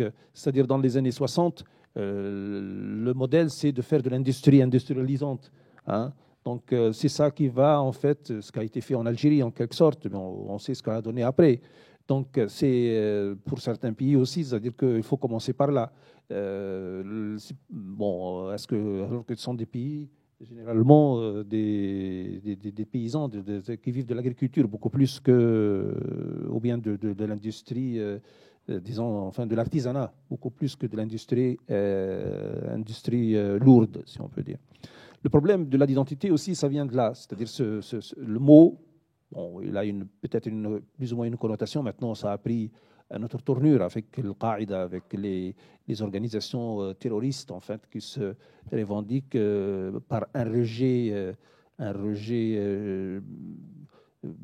bon, incompréhensible, ça c'est sûr, mais violent. Hein, et il n'y a pas une recherche de compréhension de l'autre. Et il n'y a pas recherche de trouver ce qui est universel, ce qui est commun, et ce qui est base de référence pour l'humanité. Parce que, bon, on peut plus ou moins... bon, moi, je donne, pour ne pas tarder trop, parce que vraiment, si on va se lancer là-dedans, on ne va pas terminer, mais je vous donne juste un petit... pour illustrer, enfin, le mouvement féminin, lorsque se sont manifestés en Tunisie, en fait, ceux qui sont contre, c'était les femmes. Si vous revoyez les vidéos, en fait, devant les femmes qui se sont dénudées devant le tribunal pour manifester leur solidarité avec une fille tunisienne qui s'est dénudée sur l'Internet, les 3 ou 4, je ne sais pas, filles, enfin, qui sont... C'est les femmes qui ont été là, qui l'ont, je ne dirais pas tabassé, mais qui ont essayé de les cacher, enfin, de l'insulter, plus ou moins, etc. Bon, apparemment, ils ont eux-mêmes compris que ce phénomène-là, ça ne fait pas partie de la culture des Tunisiens, en fait. Ce n'est pas ce genre de manifestation qu'on peut accepter dans une autre société, dans une société occidentale, qu'on ne peut pas accepter dans une société que c'est réfère, par exemple, à l'islam. C'est juste pour illustrer ça. Pour la Constitution, comme je viens de l'indiquer, enfin, il y a 2 grands chapitres, le premier et le deuxième, qui concernent les principes, et le deuxième qui concerne les droits et libertés. Les autres articles, chapitres, en fait, qui sont 6 en tout, concernent les mécanismes du pouvoir. Bon. C'est vrai qu'à un certain moment, parce qu'il ne faut pas oublier une chose, il ne faut pas oublier qu'à un certain moment, l'opposition, les députés, enfin, qui représentent l'opposition, ont fait, entre guillemets, grève, c'est-à-dire n'ont pas voulu assister à un bon moment, et ce qui a obligé d'ailleurs le président de la Constitution, M. Jaffer, de suspendre les travaux de l'Assemblée à un certain moment. Bon, cela a fait traîner les choses et on ne peut pas écrire une constitution en l'absence d'une grande partie de la constituante.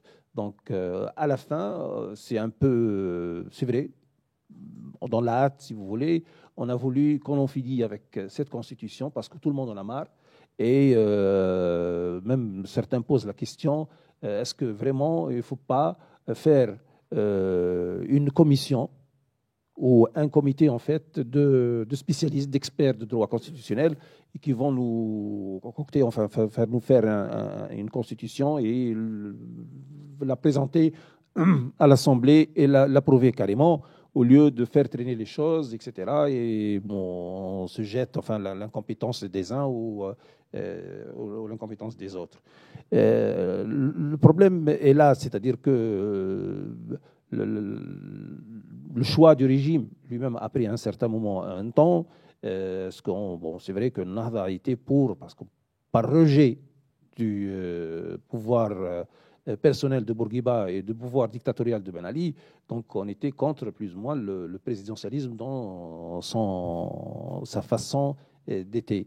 Et bon, Chebbi, le président actuel du parti El Joubouri, puis qui a été pour une présidentielle, plus ou moins, comme vous venez de dire, de France, d'ailleurs, une anecdote là, pour Najib Chebbi, et avec François Hollande, lorsqu'il était candidat, et se sont rencontrés en Tunisie, et on rapporte que Chebbi a dit à François Hollande, voilà une rencontre entre 2 futurs présidents, l'un pour la Tunisie, bien sûr, l'autre pour la France. L'un a réussi pour la France, l'autre n'a pas réussi d'ailleurs pour la Tunisie. J'espère pour lui la prochaine fois.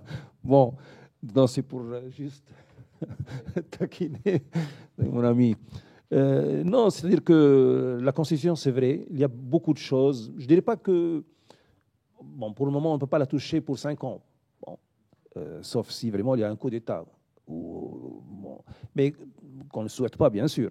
Mais quand même, à un certain moment, on a l'impression qu'il y a des choses qui ont été faites d'une façon ou d'une autre afin qu'on abrège et qu'on va vite vers cette constitution, malheureusement. Voilà. On va prendre d'autres questions. Moi, je suis suis tout à fait d'accord avec vous. Il n'est pas question de faire de l'occidentalisme et d'avoir votre propre, que les pays arabes, que les pays et leur propre dynamique à eux. Je suis tout à fait d'accord.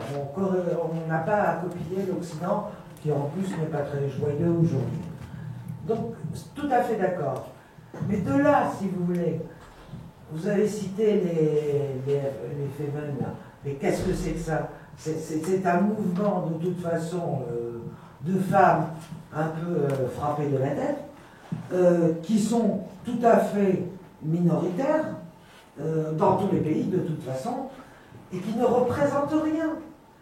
Bon, Adnan a dit un mot tout à l'heure qui m'a choqué, venant de lui. Il a parlé de féministes, pour des femmes qui sont descendues dans la rue pour demander un droit.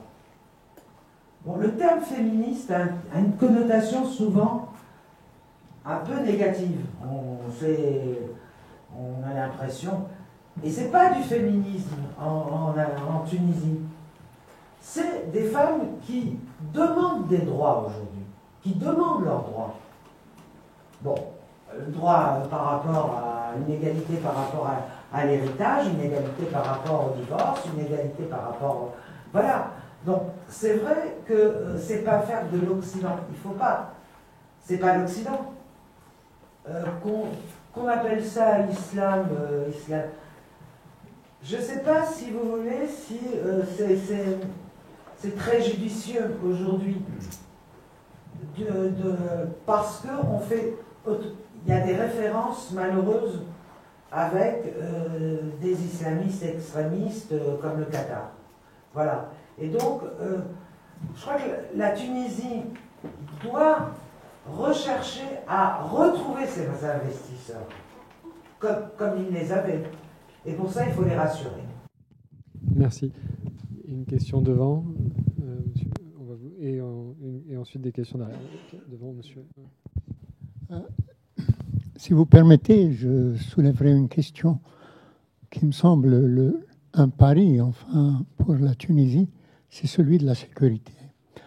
Celui de la sécurité, je ne parle pas simplement, enfin, sur le plan interne, mais quand on considère qu'il y a des Tunisiens dans les maquis, enfin, par exemple, en Libye,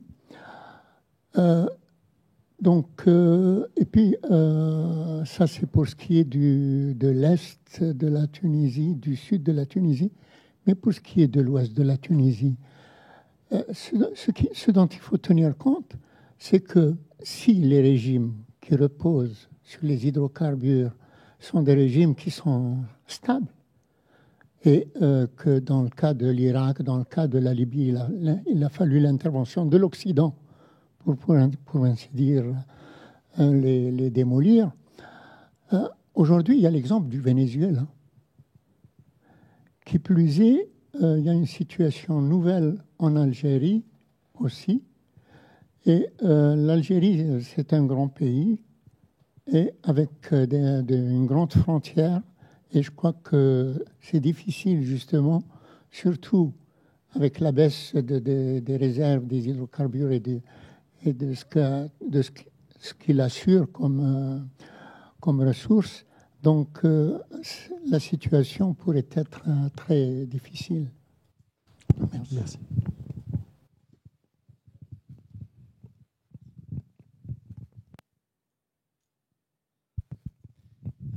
Merci. Et d'abord, merci à nos deux conférenciers pour tout ce que vous nous faites partager. Je voudrais poser une question qui est pas très facile à expliciter, mais dont vous, monsieur le représentant d'Enarta, vous m'avez un peu tendu la perche. Et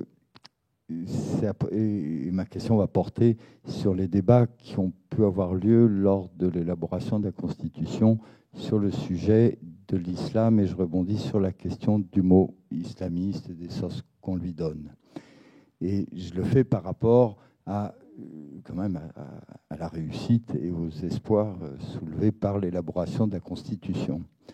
Vous avez mentionné à un moment donné qu'il il y a un livre qui reste d'actualité et qui pose la question de pourquoi on dit que les pays arabes sont toujours en retard ou sous-développés, ou etc.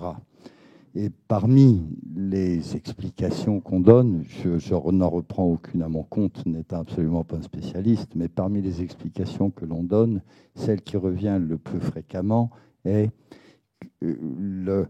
pas l'interdiction, mais disons les difficultés qui sont mises au fait que le Coran pourrait être interprété de différentes manières, ce que vous appelez l'ijtihad plus précisément. Alors, ma question est la suivante. Est-ce que lors de l'élaboration de la Constitution et des débats qui ont eu lieu, est-ce que cet aspect-là bien précis, qui finalement semble donc constituer un frein selon beaucoup de gens, et dans la mesure où ce que vous avez réussi est donc quand même une réussite, est-ce que ce point plus particulièrement a été l'objet d'un débat au sein de la Constituante ou entre les gens, ou bien pas du tout? Voilà, c'est ça ma question. J'espère que j'ai été clair, c'était un peu compliqué à expliquer.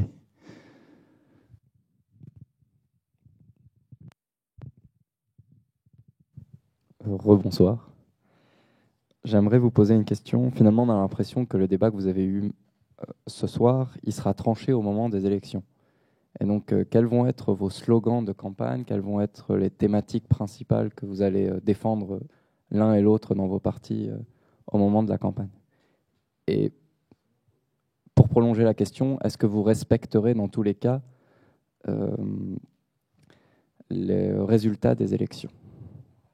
Merci. Pas d'autres questions? Oui. Mais vous êtes tous les deux bavards, donc je sais que la salle n'aura plus la parole. Plus d'autres questions? Voilà. Ça, c'est une qualité tunisienne. Est-ce une qualité? Bonsoir et merci beaucoup pour la qualité de ces débats. Je vais juste vous faire 2 ou 3 remarques et puis une question qui est plutôt pragmatique, donc qui est certainement beaucoup plus terre à terre que la vôtre.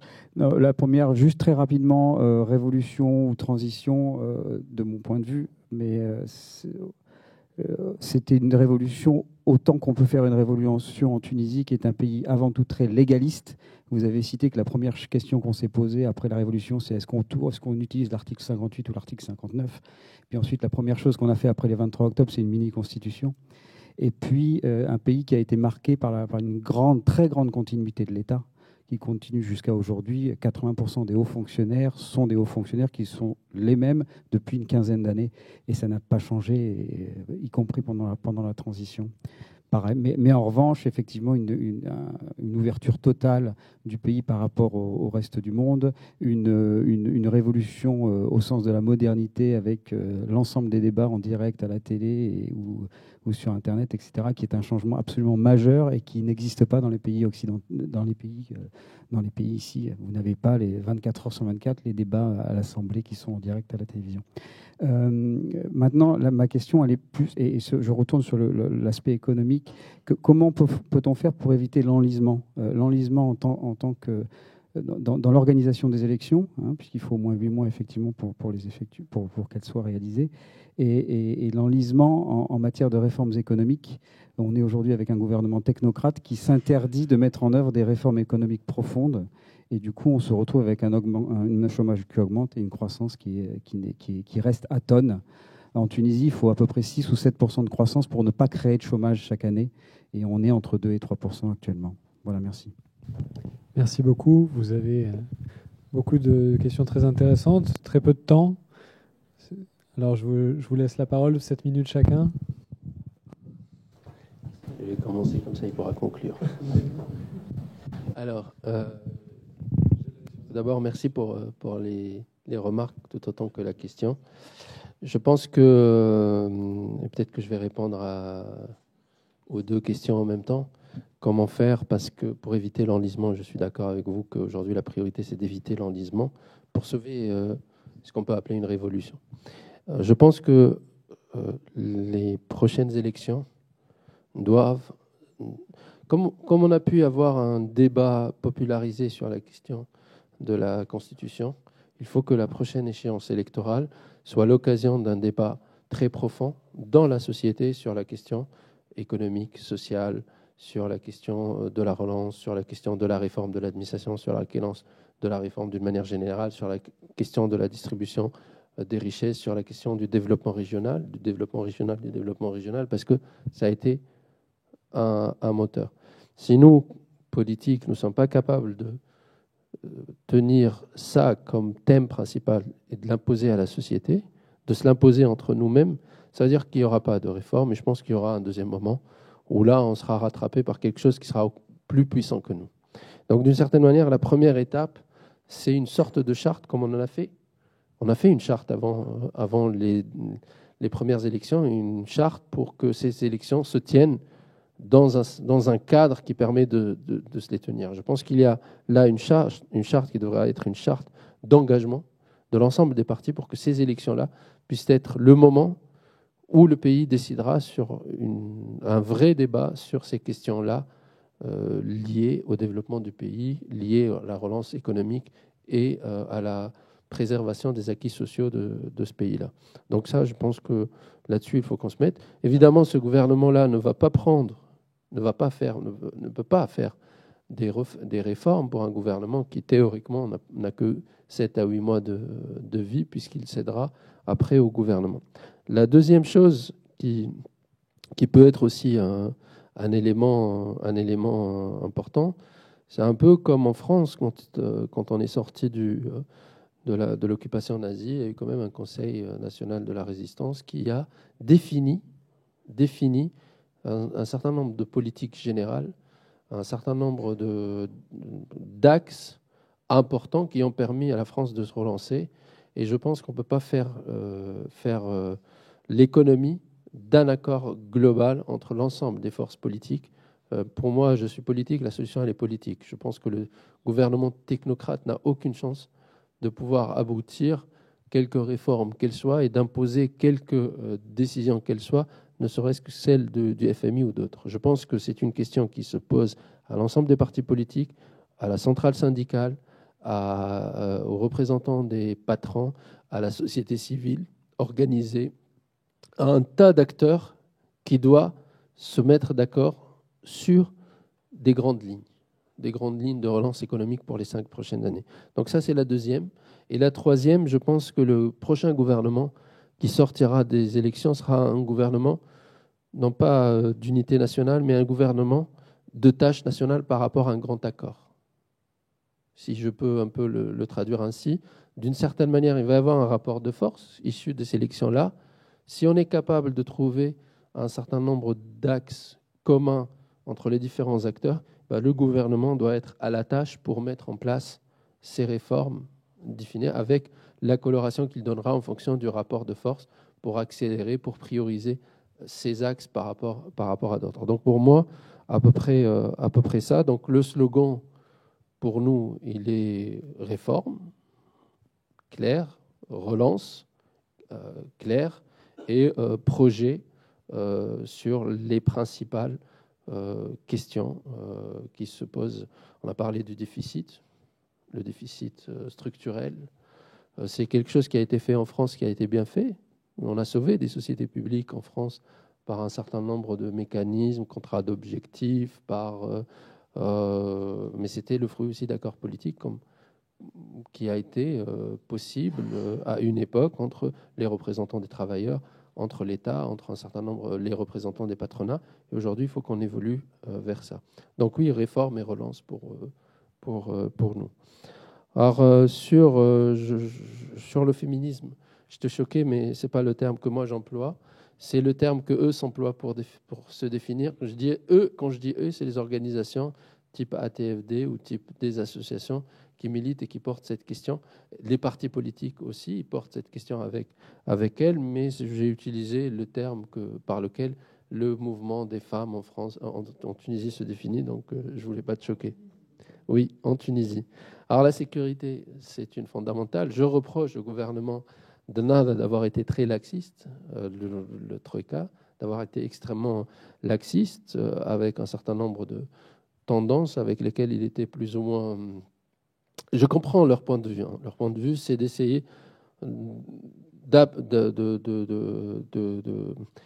comment dire, cantonner,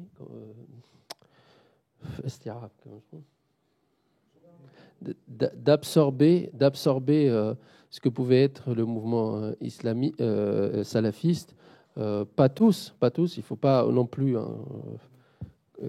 Voilà, c'était une stratégie de contenir, mais je pense qu'il y avait qu'elle ne disait pas un intérêt certain pour une base électorale, mais en même temps, je pense qu'elle était mal engagée parce qu'il fallait rester dans le cadre républicain, il fallait trancher ces questions-là avant qu'elles ne débordent. Et d'ailleurs, le moment où on a décidé de trancher, on a pu trancher. Je pense que la sécurité s'est beaucoup améliorée les derniers mois parce qu'on a décidé de trancher tout simplement par rapport à la loi.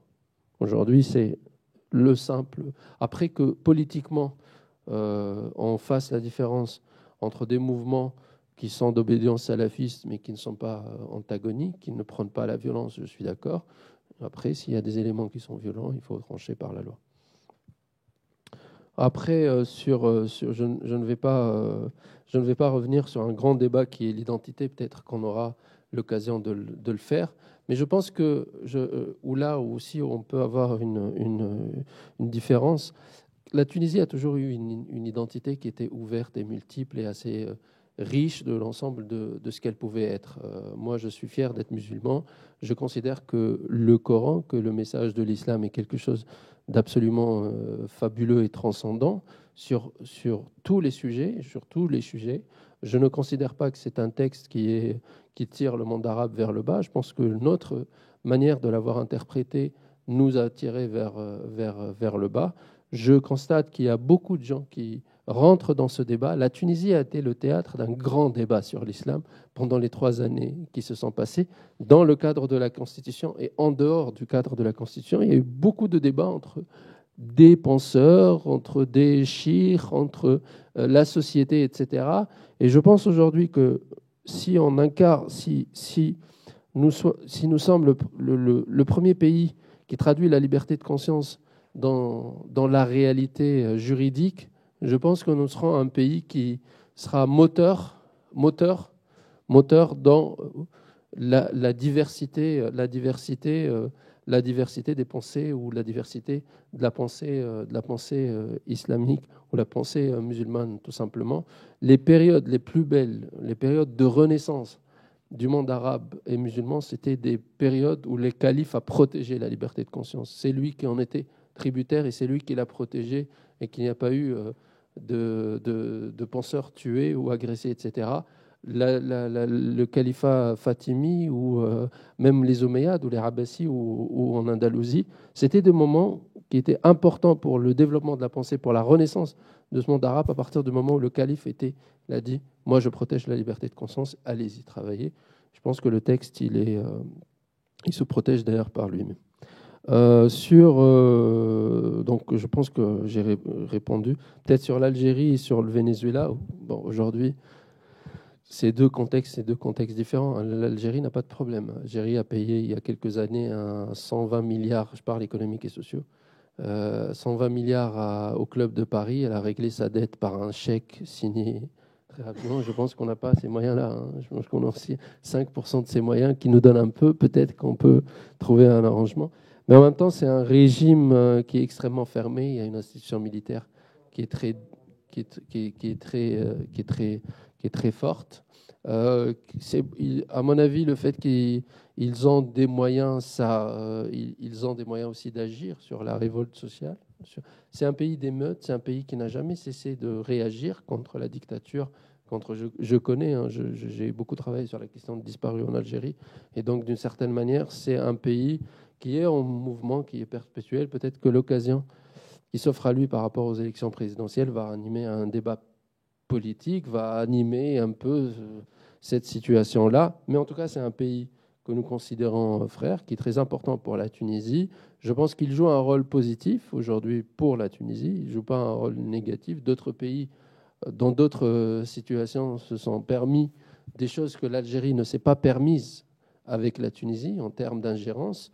On a une histoire commune qui est très importante. On a lutté les sangs se sont mélangés lors du combat pour l'indépendance. Donc, il y a beaucoup de respect mutuel entre les deux peuples. Et je pense que c'est un pays qui, malgré tout, reste une valeur positive, malgré son contexte politique sur lequel on peut ou ne pas être d'accord. Mais en tout cas, je pense que c'est un pays qui a joué un rôle positif pour la Tunisie. Merci. Ahmed Benamor, vous avez une dizaine de minutes aussi. Juste, je vais pas m'étaler trop en fait sur. Pour revenir sur la question de la sécurité, effectivement, il y a un problème sécuritaire en Tunisie, mais bon, mais le problème vient de l'extérieur en fait pour la Tunisie. Le danger n'est pas intérieur, c'est-à-dire que les Tunisiens sont des gens non violents. Hein, et je ne crois pas qu'on va connaître, en fait, ou on n'a pas connu déjà, on ne va pas connaître, en fait, ce qui se passait en Algérie ou ce qui se passe maintenant en Irak ou au Yémen. Bon, ces gens-là, même s'ils font des choses, en fait, même les assassinats, moi, je le mets sur le registre de la manipulation et de lobbies, en fait, qui sont intérieurs, peut-être par certains du ministère de l'Intérieur, ou certains lobbies en fait qui cherchent à brouiller les cartes, ou des gens de renseignement, enfin extérieurs. Le danger aussi ne vient pas de la Libye, parce que la Libye en fait, pour nous en fait, on la voit comme je dirais pas échappatoire, mais c'est un marché de main d'œuvre en fait. Les Tunisiens vont travailler en Libye. Bon, maintenant les conditions ne sont pas les mêmes, mais le problème de la Libye aujourd'hui, c'est que c'est un grand marché de vente d'armes. Et tout, on peut acheter tout en Libye. C'est ça le seul danger en fait. Mais le danger, je crois, hein, vient de l'Algérie, parce que je ne crois pas que certains partis, c'est-à-dire du pouvoir, certaines ailes du pouvoir, voient bien un processus démocratique à côté de l'Algérie. Il faut le dire. Bon, peut-être pas le pouvoir officiel, mais bon, il ne faut pas oublier que le groupe qui a été formé par Kadhafi pour attaquer Gafsa en 1980 a passé par l'Algérie.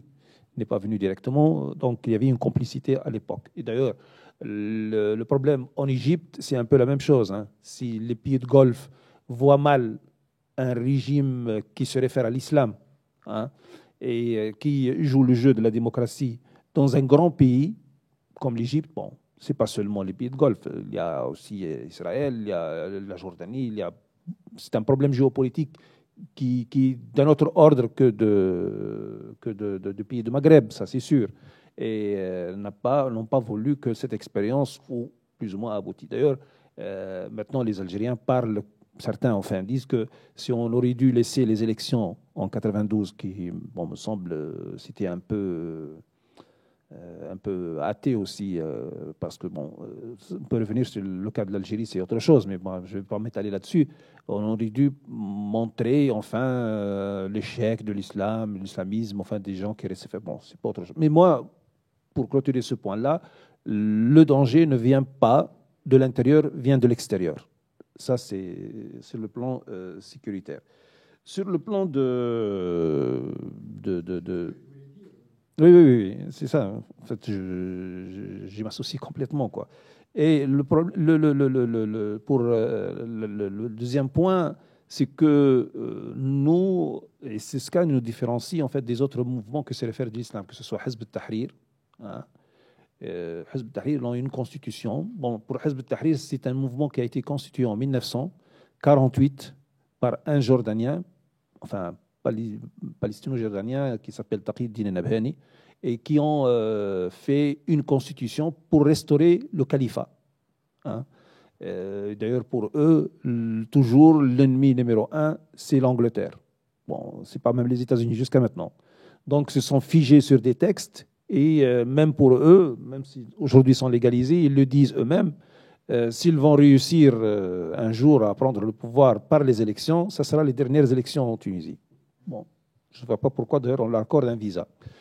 Les salafistes, c'est des lectures, comment on appelle ça, textuelles, hein, sans aucune réflexion. D'ailleurs, c'est facile de les noyauter parce qu'il suffit d'avoir une barbe et de ne pas dépasser un certain, au niveau des habits, un certain niveau au niveau du pied. Bon, je ne vais pas caricaturer, mais c'est très facile de noyauter ces gens-là, et c'est ça qu'ils recrutent plus ou moins dans des gens qui cherchent des choses très simples. D'ailleurs, il y a beaucoup qui se sont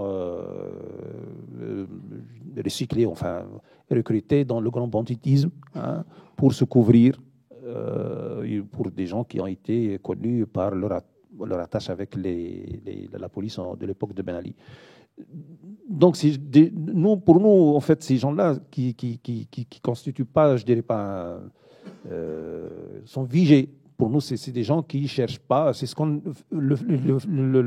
le travail qu'on cherche à faire aujourd'hui, c'est de ce qu'a appelé l'un des intervenants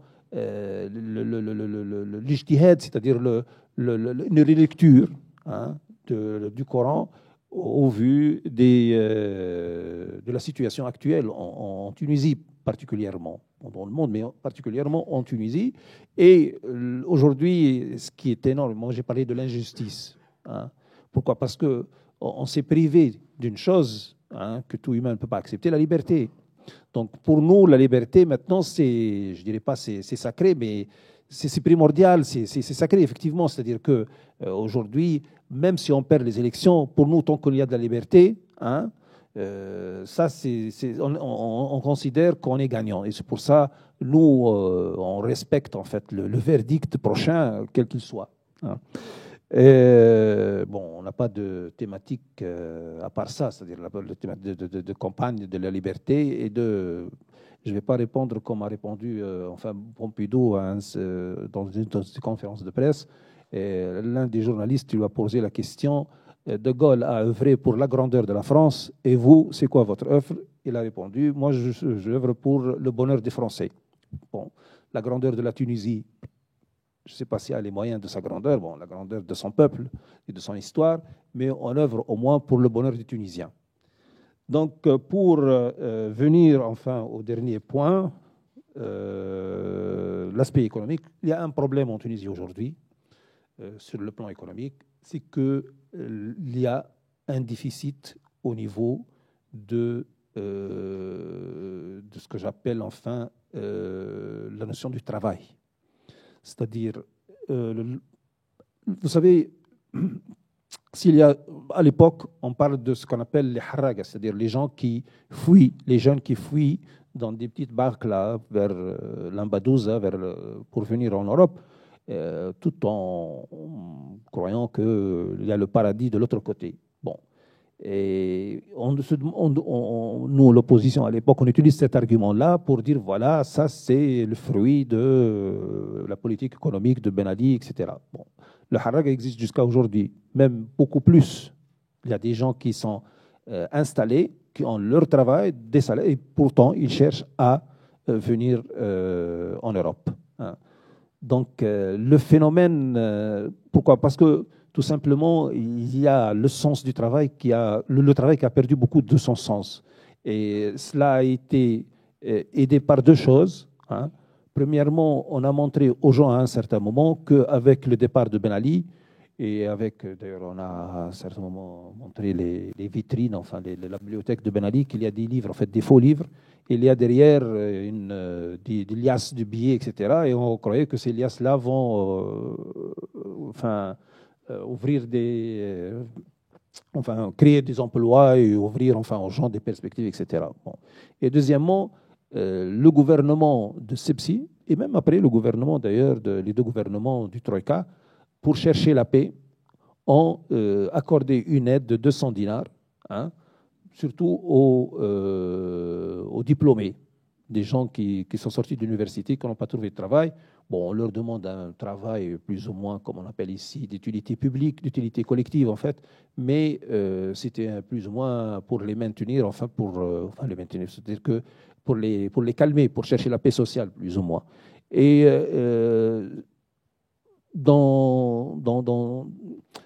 on a contribué indirectement en fait à les maintenir dans l'oisiveté et dans le chômage. Hein. C'est un peu comme les allocations familiales pour les Outre-mer. C'est un peu ça. Voilà. Donc, en fait, il faut aujourd'hui donner beaucoup plus, hein, accentuer beaucoup plus sur ce plan-là et donner un sens que les gens doivent travailler. Bon, peut-être nous, aussi les immigrés, lorsqu'on revient, avec ce qu'on apporte plus ou moins pour eux. Non, oui, peut-être on a la convoitise, en fait, plus ou moins. Bon, une voiture ici, c'est quelque chose de banal, mais pour quelqu'un là-bas, une voiture, c'est quelque chose d'appartenance sociale, si on peut qualifier ça. C'est vrai qu'aujourd'hui, il faut résoudre ce problème économique. Bon, moi, je ne vois pas de solution, comme je viens de dire, miracle. Cela va passer certainement par des solutions douloureuses, hein. Mais bon, il faut une certaine légitimité, donc il faut passer par les élections pour après faire une grande explication, une pédagogie aux gens pour revaloriser le travail, pour demander des sacrifices et pour compter surtout sur l'intelligence des Tunisiens pour faire sortir le pays de cette crise-là. Voilà. Merci beaucoup, merci au public. J'en profite pour vous annoncer que le 2 avril, nous aurons une rencontre sur les élections algériennes, ici même, avec Akram Belkaïd, Nadji Safir et Farid Assouya qui travaillent justement sur les haragas. Voilà, merci à tous.